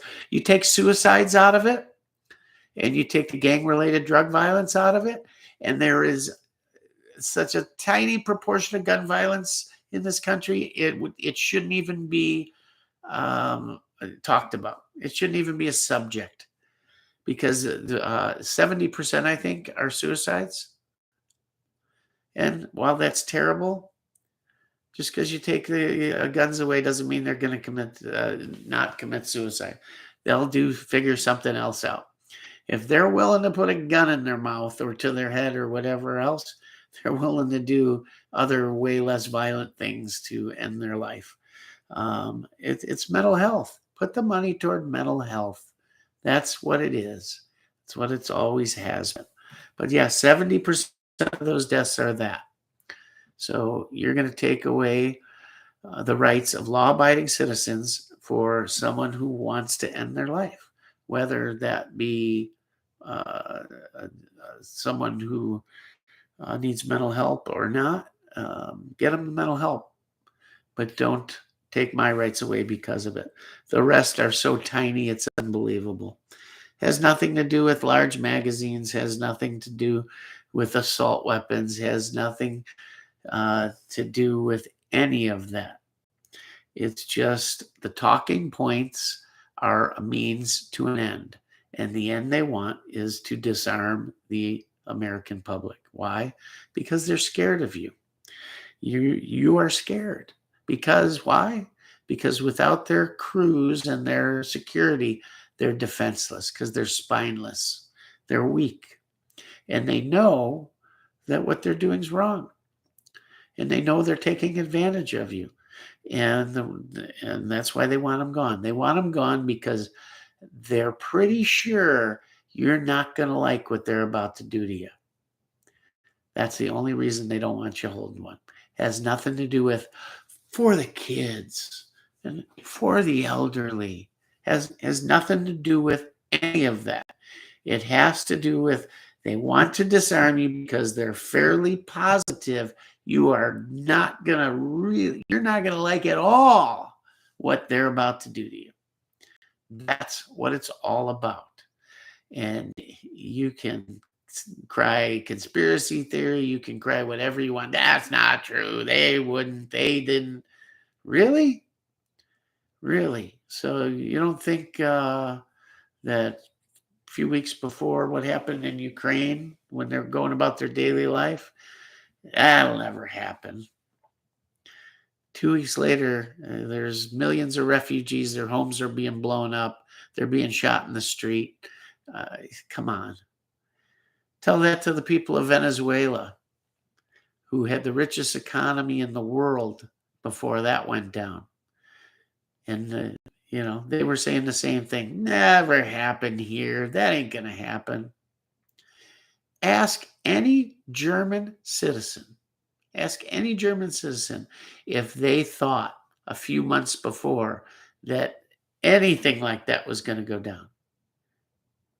Ask any Jewish person who's either lived through that time period, went to a concentration camp, or had a relative that did. Ask them if they thought that would have ever happened in a million years.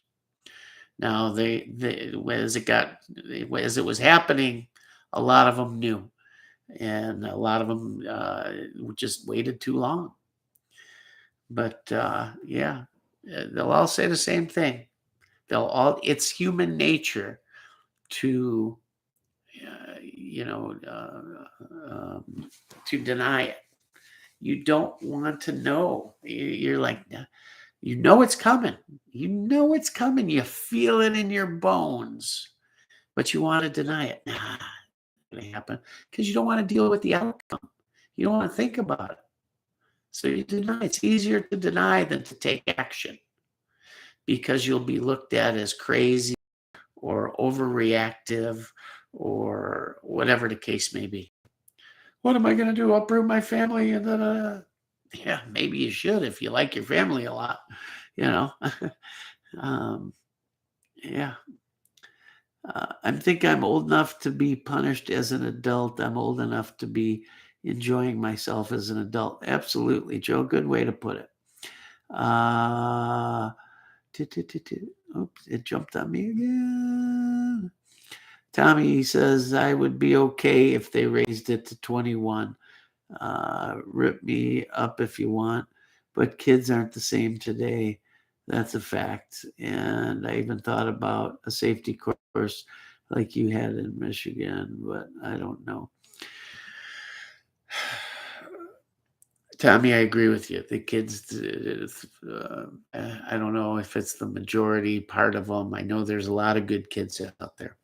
And I know there's a lot of great parents raising great kids and giving them the beliefs and the attention and everything they need to be good people, good citizens, everything. I also agree with you that there are a ton of messed up kids, messed up.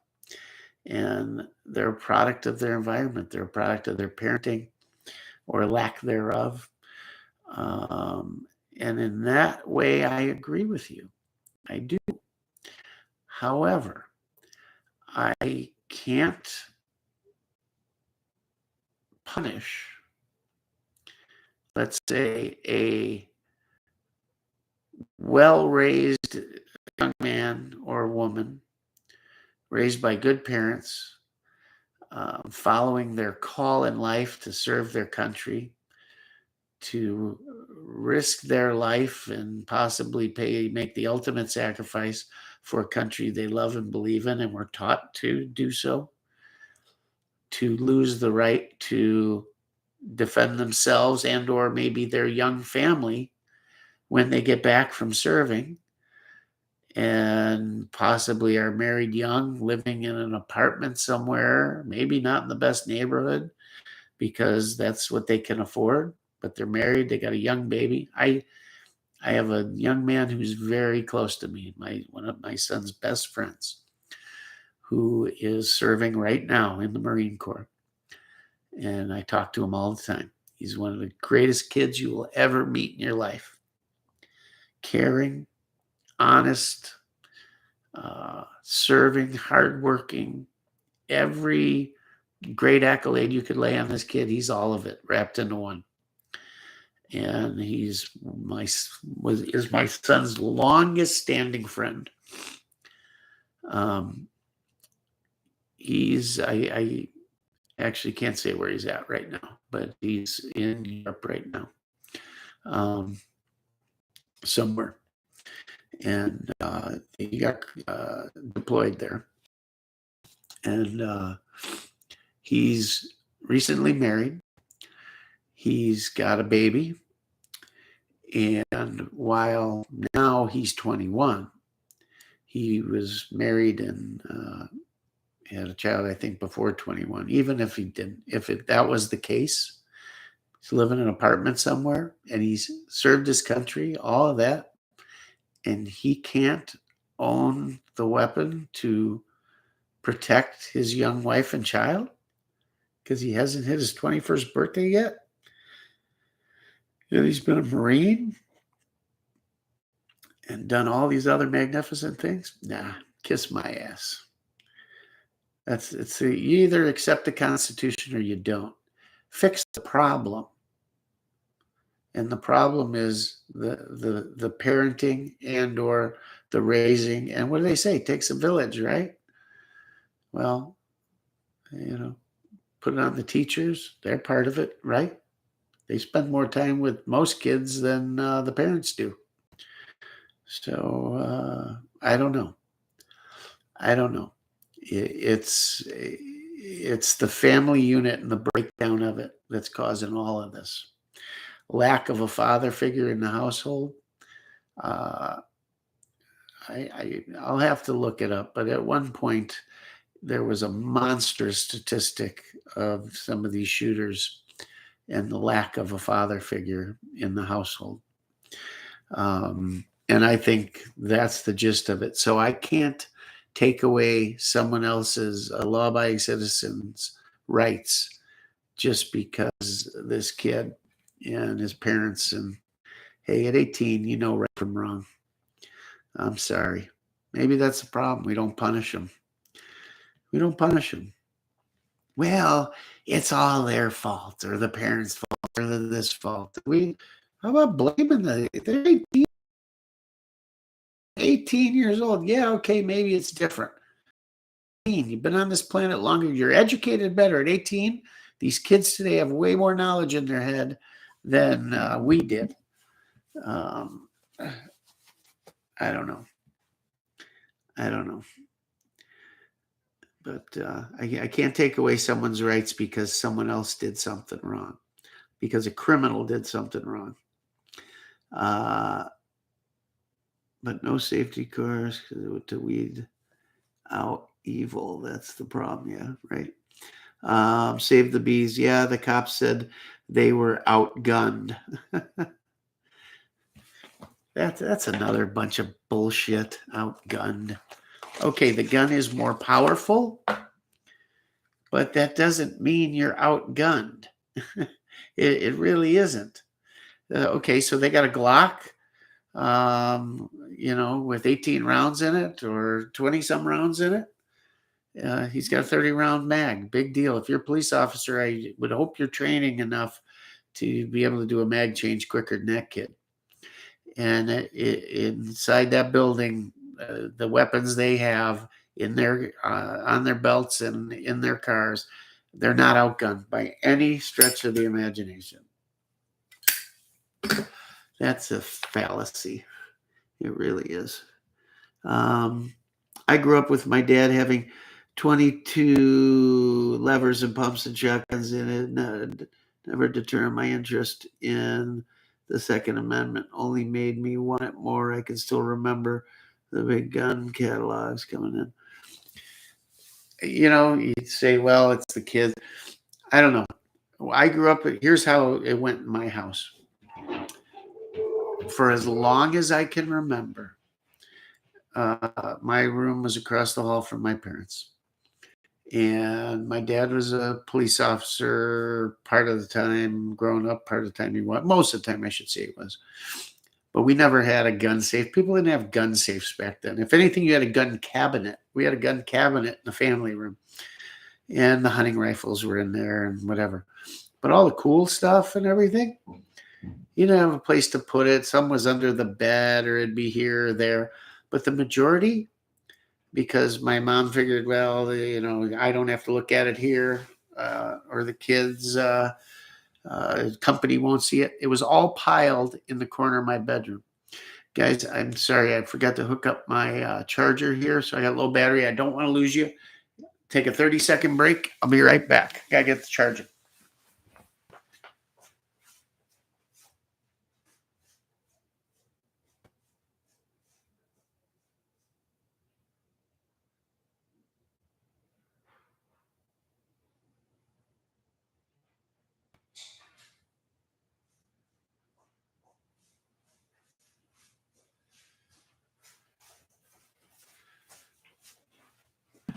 All right, just be a minute here, guys. Sorry about that. I'm sorry. Watch me lose you right before the power comes on here.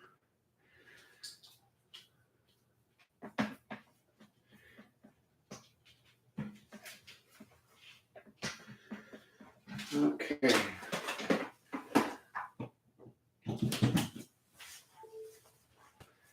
We have power.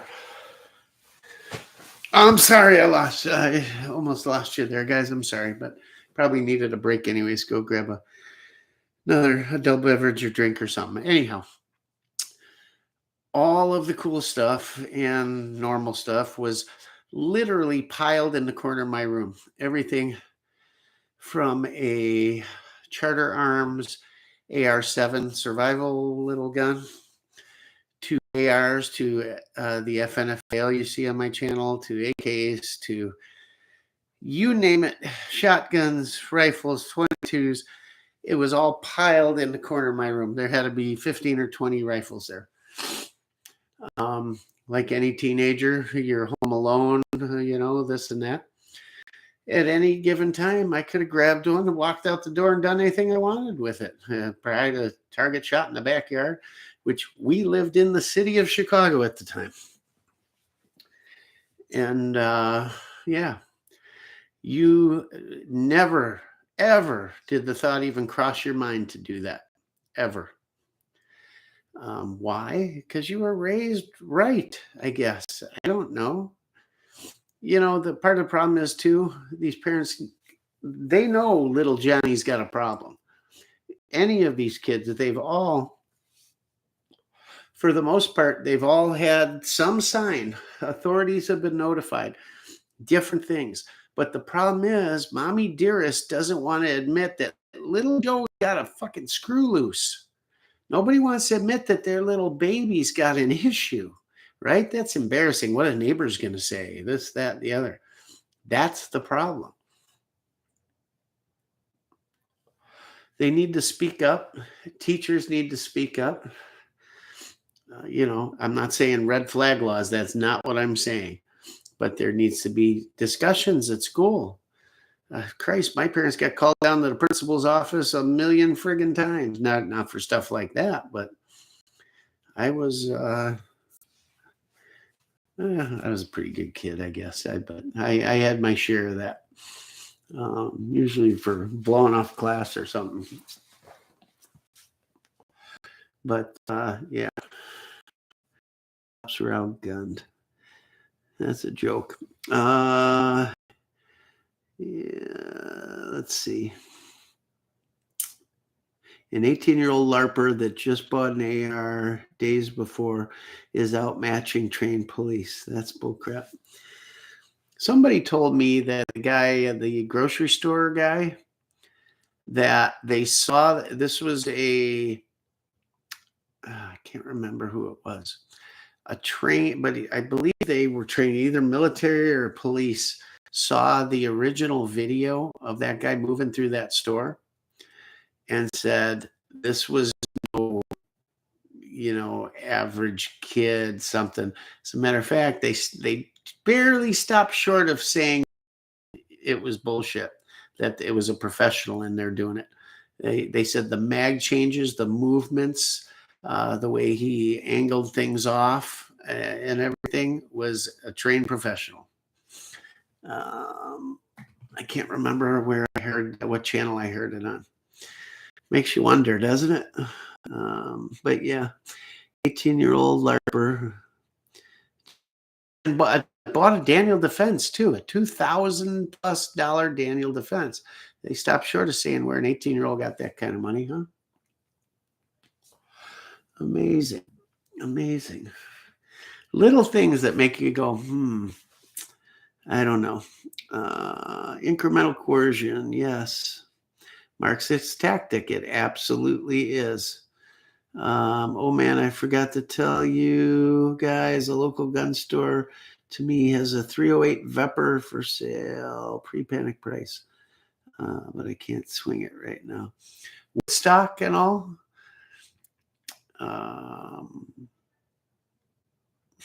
Yeah, layaway if they got it. Or put a deposit on it or something. Don't become a police officer if you don't have the balls. Absolutely. Those are jobs. Unfortunately, too many look at them as womb to tomb type, like getting a bus driver job or garbage collector. I get a pension and it's forever. And they don't realize what goes along with those jobs specifically. any job where you literally sign up to put your life on the line, to put your life before someone else's, needs to have a little thought put behind it, but they don't look at it like that. It's like kids going in the military to get their college paid for. They're not thinking about the rest. That needs to go away. You just shouldn't consider it. It's got to be, there's got to be something else in you. And unfortunately, they don't think about it. Usually, I'll say they're pretty good at weeding those out. When I went through the Chicago testing in the academy and all, the psychological, they had one where there was a panel that watched you interact with, I think there were 4 or 5 of us, and we had to problem solve and interact, and they watched for who took control of the situation, who followed, who just went along with, who didn't contribute, that type of stuff. And sure, you can bullshit that, I guess, to some extent, if you're smart enough. I mean, I knew what they were trying to see, what they wanted to see, I guess. But then again, there's a group, and some of those people in the group would definitely see through you if you were that type of mindset, and either overcome it or work around it, and it gets exposed. I don't know how much I believe in psychological tests. I think they had us take 2, and they were long involved, let me tell you, to the point where even someone well-educated, I had just graduated college, where you went, I don't know where they're going with some of this, but I think they, at least back then, I think they did a pretty good job of it. For the most part, it weeded out the severe narcissists and a lot of, I won't say I never met some whack jobs. I've met some, but I should say the whack jobs that I've met in law enforcement roles were in law enforcement roles not because of a selection process, but because of political clout. They were able to get these jobs, pure and simple. Chicago, it's been like that with certain jobs, let's just say.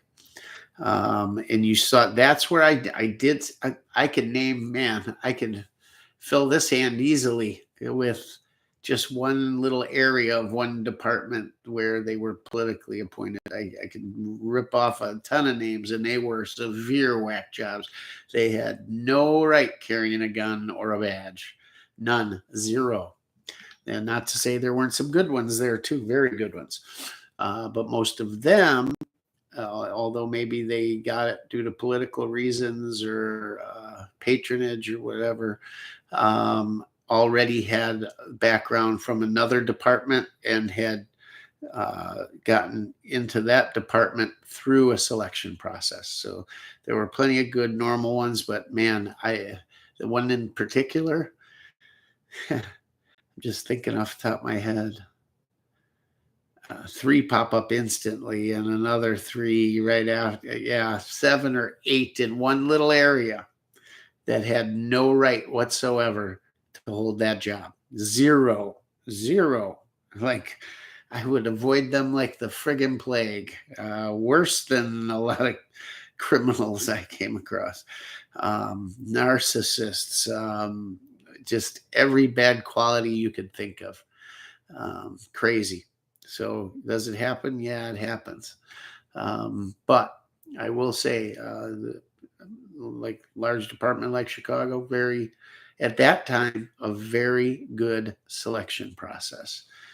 You were put through the ringer, and even with political clout, that may get you somewhere and can help you out of some little pitfalls, but it wasn't going to save you against some big screw ups, let me tell you. Anyhow, All you need is one other person to cover each other, a stack of two. Yeah, that was the easiest thing in the world. It was nothing. Certainly would have, no matter how bad it went, I think it would have saved lives, period. And that's the bottom line, because he was in there for how long? That was crazy. Part of the problem with police is that most will have never been in a situation like a school shooting. Most have never. I know guys in Chicago that went entire careers and never once pulled their gun out of the holster. I know a lot of them. Um, yeah. And I think a lot that didn't train at all. They qualified once a year at best. Most people don't. Heroism and outliers are rare. It's not. You're not. I don't know that you're looking so much for heroism as you are someone that reacts and does their job because that's their job. And it's not to say they don't have fear. There's probably plenty of fear, but they have resigned themselves to the fact that they took this job to do what's happening that day. And that's what they're there for. And that's how it should be. I had to be familiar with guns growing up. By the time I was 16, I had actually stopped an armed robbery at the dollar store. I actually was the victim of an armed robbery when I was 16. My uncle's gas station, two guys walked in, came from the back alley, and they stuck a little Beretta 25. I was at the counter, and he leaned across the counter like this with a little Beretta. He said, "Be cool." And I said, "I'm the coolest." And cleared the cash register and grabbed a few things and headed out the door and called the police. And in about not even, I don't know, 2 minutes, there were squads from 5 departments in the state flying everywhere. But unfortunately, the gas station was right next to the main interstate in Chicago, Eden's Expressway, actually. And they jumped on there and were gone, and I couldn't see which way they got on. Their car was in the alley behind. But they got caught. They robbed a couple other gas stations, ended up in a high-speed chase after the last one and wrapped it around a pole and got caught. They pinned another couple on them out of 5 or 6 gas station robberies. I was the only one that showed up at court to testify against them. When they brought the one guy out of the back room, he threatened me. I was sitting in the second row from the back, and he leaned, he saw me, we made eye contact, and he threatened me. I testified against him and got him, both of them, 2 consecutive 15-year terms for armed robbery and whatever. At the time, Atlantic Richfield Corporation gave me a check for $5,000 for doing it, and I bought my first Trans Am. Black and gold, baby, Bandit. Anyhow, Chicago gas stations need to do a Detroit style everything behind bullet. Yeah, I don't know. I grew up in a different Chicago, man. It wasn't like that then. You had your areas, but it wasn't like that. This was a suburb, actually. But yeah. Anyhow, I said we were going to get into some other stuff. So I got caught up here. I get carried away, and we've been talking about all this stuff. I haven't done these in a while, and I've been loading a lot of ammo. I've burned through just about all my 5.56 bullets. I've loaded everything up. I got a lot of brass left to load. I got a ton of primers. I got enough powder. I need more powder, but I even stopped and grabbed 200 bullets and loaded those up in 20 minutes. I've got just all but 10 mags loaded, and that's a lot of mags, let me tell you. All loaded, so I'm good to just go to the range and shoot away. I do have 75 grain bullets left and some 68 grainers. No, I'm out of 68 grainers. Everything's loaded. I'm good to go. So I got to get some more components. So I'm back to the single stage press. And I'm loading up some 9 because I'm low on that. And we haven't shot any 9 for months because I didn't want to break any cases open. But about to load up some Nana mags. Banana. Nana. Are these cool or what? These are hand done by a guy. He even does the brown spots on them. These were from Palmetto State Armory. And they are so cool. These will fit the AK, the 9mm AKV, the Palmetto State one, or the KUSA one, or I use them in the Scorpions. They run great and they're super cool. It says Palmetto on there. And then there's these. This is cool. This is the AR mags. These were done by MFT, Mission First Tactical. Great mags, by the way. They make 2 mags. Their basic one, and this is the better one. A little thicker, everything. As good as Magpuls. They really are. Awesome mags. I like these Mission First Tacticals. They made a whole series. This was one of them, the banana one. This was another one. The Don't Tread on Me, the Gaston flag. There's one with unicorns and lollipops. There's an American flag one. There's the shark mouth one off the airplane. There's a We the People one. Do I have them all here? Where are they? I don't know. If you guys want to see them, let me know in the comments. I'll pull the rest of them out. But these are pretty cool. For whatever reason, I don't have a banana mag AK mag. I'm going to have to get one. But yeah, these are 68 grainers I loaded up. I didn't want to put these in mags. I mark my mags. You guys will see videos. I number my mags. Actually, I paint mark my mags to know when there's a problem with a certain mag. I don't number them, but the numbers you see on the side of my mags are based off of grain weight. So you'll see 75, 68. If they're not marked, they're 55 grain, that type of thing. But and then there's a dot matrix pattern. I mark them with paint colors on the back to decipher. If all of a sudden I'm having problems with a mag, I can figure it out by the paint color dot on the back if it's a bad mag or not. This is, I don't know, a couple hundred rounds of 68 grain bulk bullets I get from a local guy here. Real nice. I think they're Sierra, but they shoot super nice. And these things are, man, I've been loading hot, guys. Hot. These things are trucking. And oh, so good. Oh, so accurate. So I got a ton of that. I loaded up all the SAM 5 mags. So we're going to have to do some shooting with that. And a bunch of 9, 308. So now I'm going to do the 7.62. I got all that brass cleaned up and ready to go and a bunch. So yeah, we are plenty of ammo. It's just getting time to get over to the range and get some other stuff. What did you guys think of the video? The range day video. Just it was a 223 day, obviously, because I got so much 223. I got to get my other caliber head changes for the Dillon, so we can have a 9mm day and a 7.62 by 39 day where I can just chuck out 1,000 rounds in an hour and a half and go have fun. But we shot a bunch of. One gun we didn't bring was the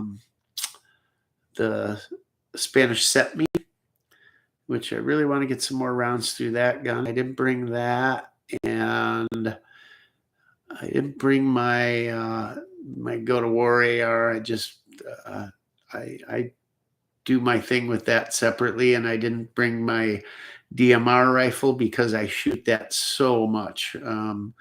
Shooting that at 200 and 300 yards, and that gun's just on. The gun's fabulous. It's just, I don't even have to think about it with that gun. Wonderful. And I did bring the SAM 5 that day, but left the mags at home for it. So we're going to do a day with that. Anything you guys would like to see revisited, please put it in the comments here, and I will do some videos. So pistols. I haven't done. We did a very short video. Me and my son did it on the 5.7. Yeah, that video you see him shooting it, and I ran about 100 rounds through that gun at the most, and haven't really messed with it much since. So probably do a video on that 5.7, the Ruger. Really liking that. Also the Ruger Charger 9mm. That's nice gun. I got to do some more with that. And I feel like, man, I feel like a Yugo day, an M70 day, M70 underfolder day again, and an RPK day. We haven't done an RPK day. I haven't shot those in so long. Looking forward to it, and some more shotgun. How about an SKS day too? I haven't done one of those in a while. I said we were going to talk about military surplus tonight. And, you know, it used to be every trip I made to the gun store, local places, on the road, whatever, there was always something unique and new to buy, whether that was some Century imported AK, or, you know, a Tantal or a Wasser or an M70. Even, I shouldn't say military surplus, but back then a lot were, some were built from military kits, or there were Yugo SKSs or Russian SKSs or Chinese. There were Mosins everywhere. There was still a lot of good stuff out there. You know, you'd run into a shop and all of a sudden they'd have 6 or 8 M1 carbines on the wall, you know, that kind of stuff. And I'm just thinking how long it's been since I've seen any true, you know, milsurps available where they got a shipment of 10 of them or something, you know, or K98s or Swiss rifles. God, there was just so much all the time. And you think, well, what's really left out there? And yeah, there was the Nepal thing, and a lot of stuff came out of there. What's the one company was selling a bunch of the M1 carbines? There were some pretty nice stuff there too, the Carcanos, but none of those guns that really enthralled. Although the Carcano, mark my words, those will go up in value. There's just not a ton, you know. It's yeah, but you do see them onesie twosies, secondary market, trade-ins, stuff like that. You'll see Mosins, you'll see some SKSs, you'll see a Garand. I see more and more Grands lately, probably because they're bringing bigger money. Guys are starting to pull them out. But, you know, people say, well, the days of the milsurps are gone. It's over. But you got a lot of guys that were in that bracket, that age group when that stuff was coming out. Hell, even my age group. It seems once a month I get a call of somebody passed away or something in my age bracket, you know. Yeah, but the guys that were, you know, maybe 10, 15 years older than me, they're starting to, you know, either pass away, or for whatever reason, the collections, they're starting to sell them off. And there's more and more of that stuff going to be coming out of the closets. So start looking for it, guys. And, you know, they may not be that deal that they were when they came in originally, but compared to the prices of a lot of other stuff out there, and due to maybe their age, you'll even have guys that are now in their 70s and 80s passing away that got a lot of that stuff, and they're not internet savvy. And maybe the family isn't, the wife or whatever. And you're going to see some of that coming out. So there'll be some deals out there. You just got to watch. And, you know, you got to keep track of things too. Maybe you know a guy down the street, or this or that you've had a relationship with, and all of a sudden something happens and they want to get a collection, and they call you. So be cultivating some of those relationships. I'm not telling you, you know, go out and befriend some guy just because of your evil plan of obtaining his collection or something, but cultivate those relationships. the people that were snapping them up in the heyday are going away, unfortunately. And those guns, yeah, sure, some will pass to family, some will kids, whatever. But there's a ton of people out there where that was his hobby and his alone, you know. Just get there before the asshole from Cabela's gun library gets there. That's all. Oh, God. But that stuff's out there. It's starting to come up. It's starting to, uh, be out there. So look at your local shops, that kind of thing. At least it's out there. And even if it's priced at its market value, in a lot of cases, you're still getting an awfully cool gun with a ton of history for a lot less than some average modern stuff is going for, So keep an eye out for it. That age is not over. This is the time coming up here where you guys that fell in between, where you just missed it, maybe, are going to get a chance at maybe not great deals, but solid deals or fair deals. And there's going to be some awfully nice stuff out there because, guys, I'm telling you, the stuff you see today when you see these small caches, a lot of it's junk. There's some beautiful stuff out there, and just waiting to get out there. So keep your eyes peeled and your ear to the ground, and once in a while mention it to the right people what you do and what you'd be looking for, and you never know what falls in your lap. So be looking. Who's one of those guys? Tommy. Tommy sniffs out good deals, man. He finds stuff when other people can't. He does a good job at that. Do an RPK video, please. I will. How many of you guys have watched the Romanian paratrooper RPK video of mine? Two Rivers built that gun for me. And when I tell you gorgeous, that gun is just simply amazing. Absolutely. If you got something you want to be built, maybe a really nice kit, something a little out of the ordinary, boy, send it to them. They do such great work. They're finishing everything just perfect. They don't miss anything. It's all so nice. Get it out there. Get it built. Build it yourself, for that matter. Hell. Let's see. I do read my comments on my videos all the time. If you notice, I answer just about every question on them. But I usually get to them about once a week or so. And I just haven't in a little bit. I started to the other day and I got sidetracked.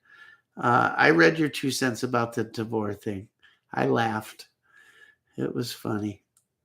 What do you mean? Da, da, da, da, da. And then he's asking about the yardage and this and that.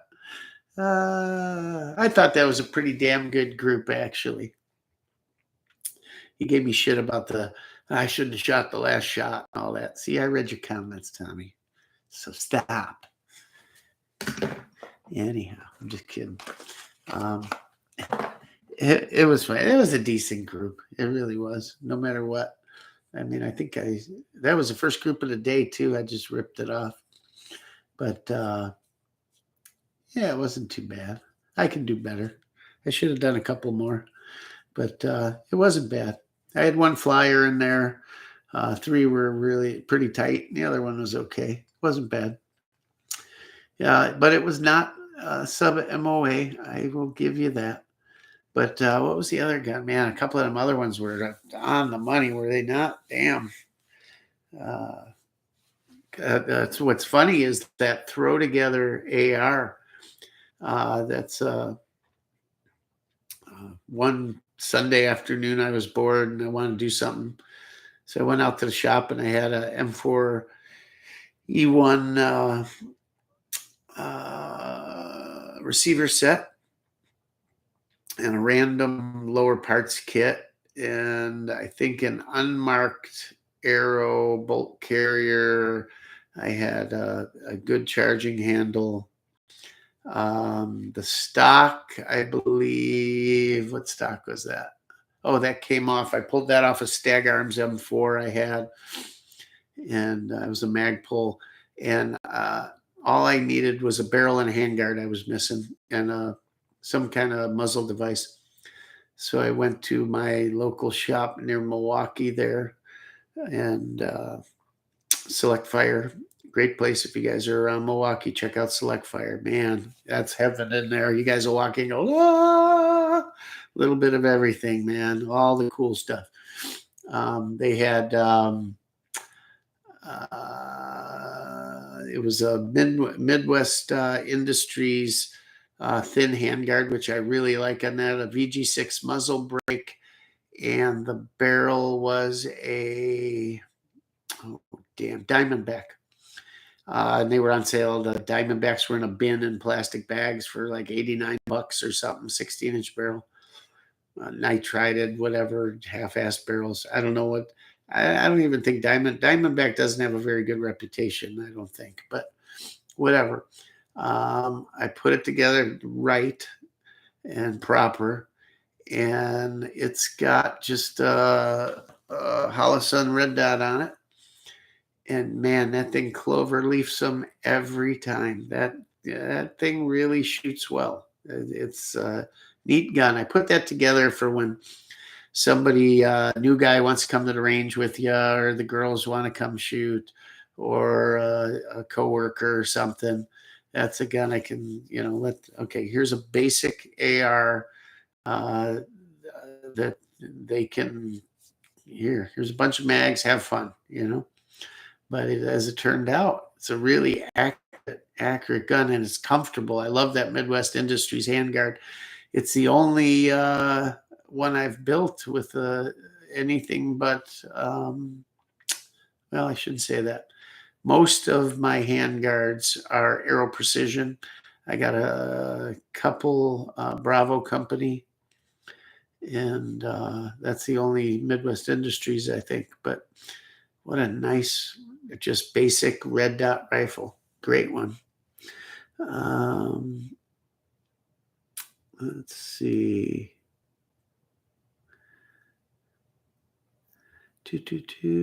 Oh, yeah. CMP guns. So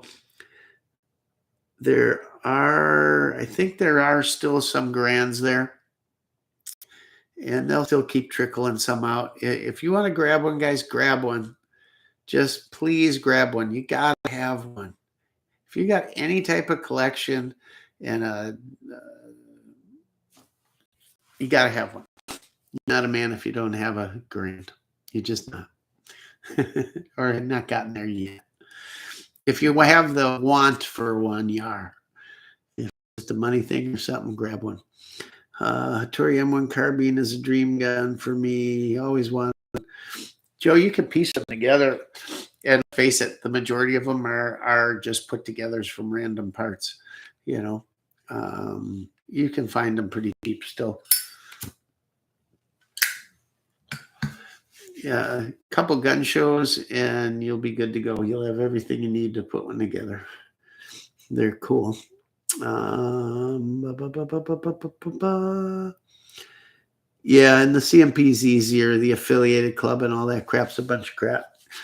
You could just order one up. I don't know if they have it. Last time I was on, and it's been a while, they had no carbines left, but there's carbines out there. You could still find a carbine in the $800 range, maybe $700 if you look hard enough.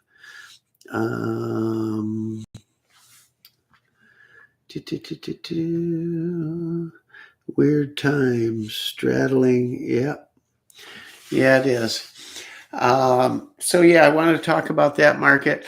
As far as gun prices around, they've stabilized and or dropped. There's things are getting back a little normal. Are they gonna get crazy again?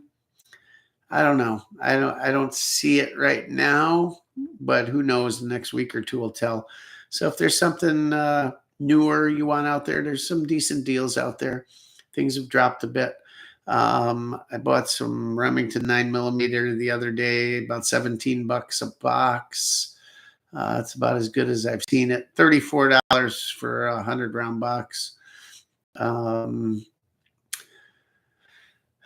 Primers and powder still really tight, really tight. Bullets are out there, no problem. It's normalized somewhat. Prices have not dropped on ammo, but they're not crazy. The gun prices are dropping. Not a lot of new neat stuff out there right now, but we'll see. We'll see. There's always something coming down the pipeline, right? But you know, not a bad time to grab some ammo that you may need.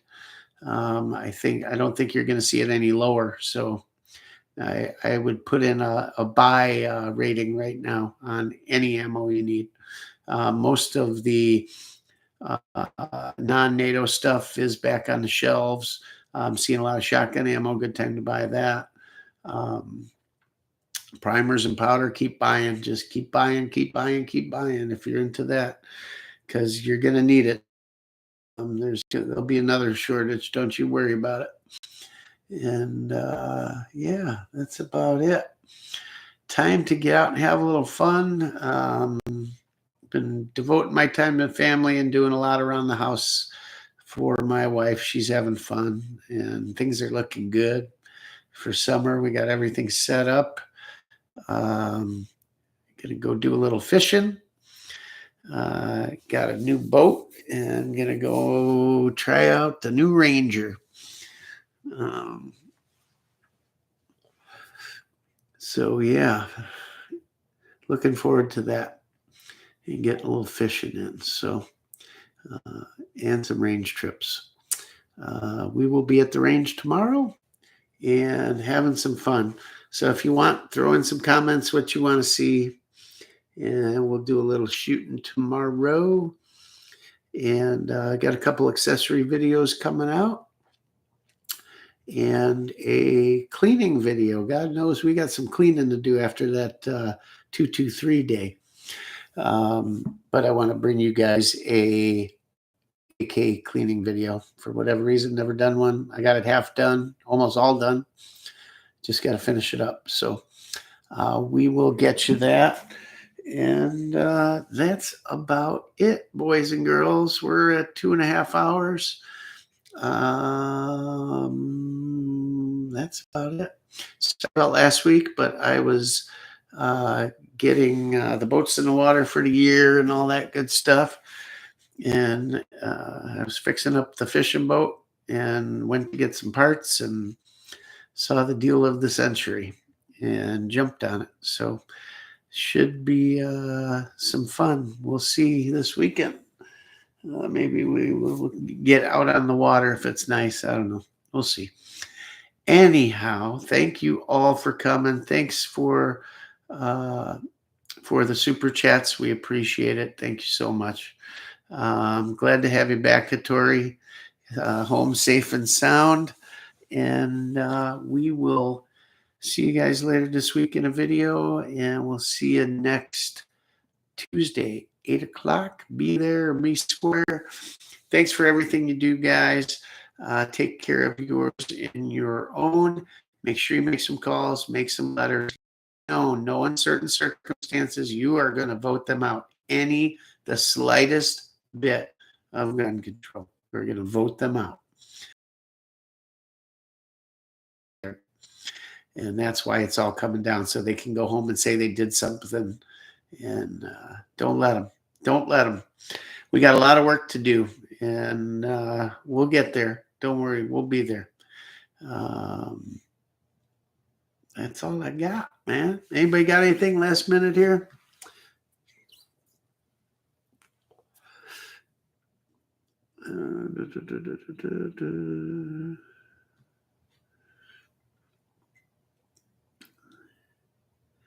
All right. That's about it, guys. Thanks again. And as always, Rockford Ordnance out.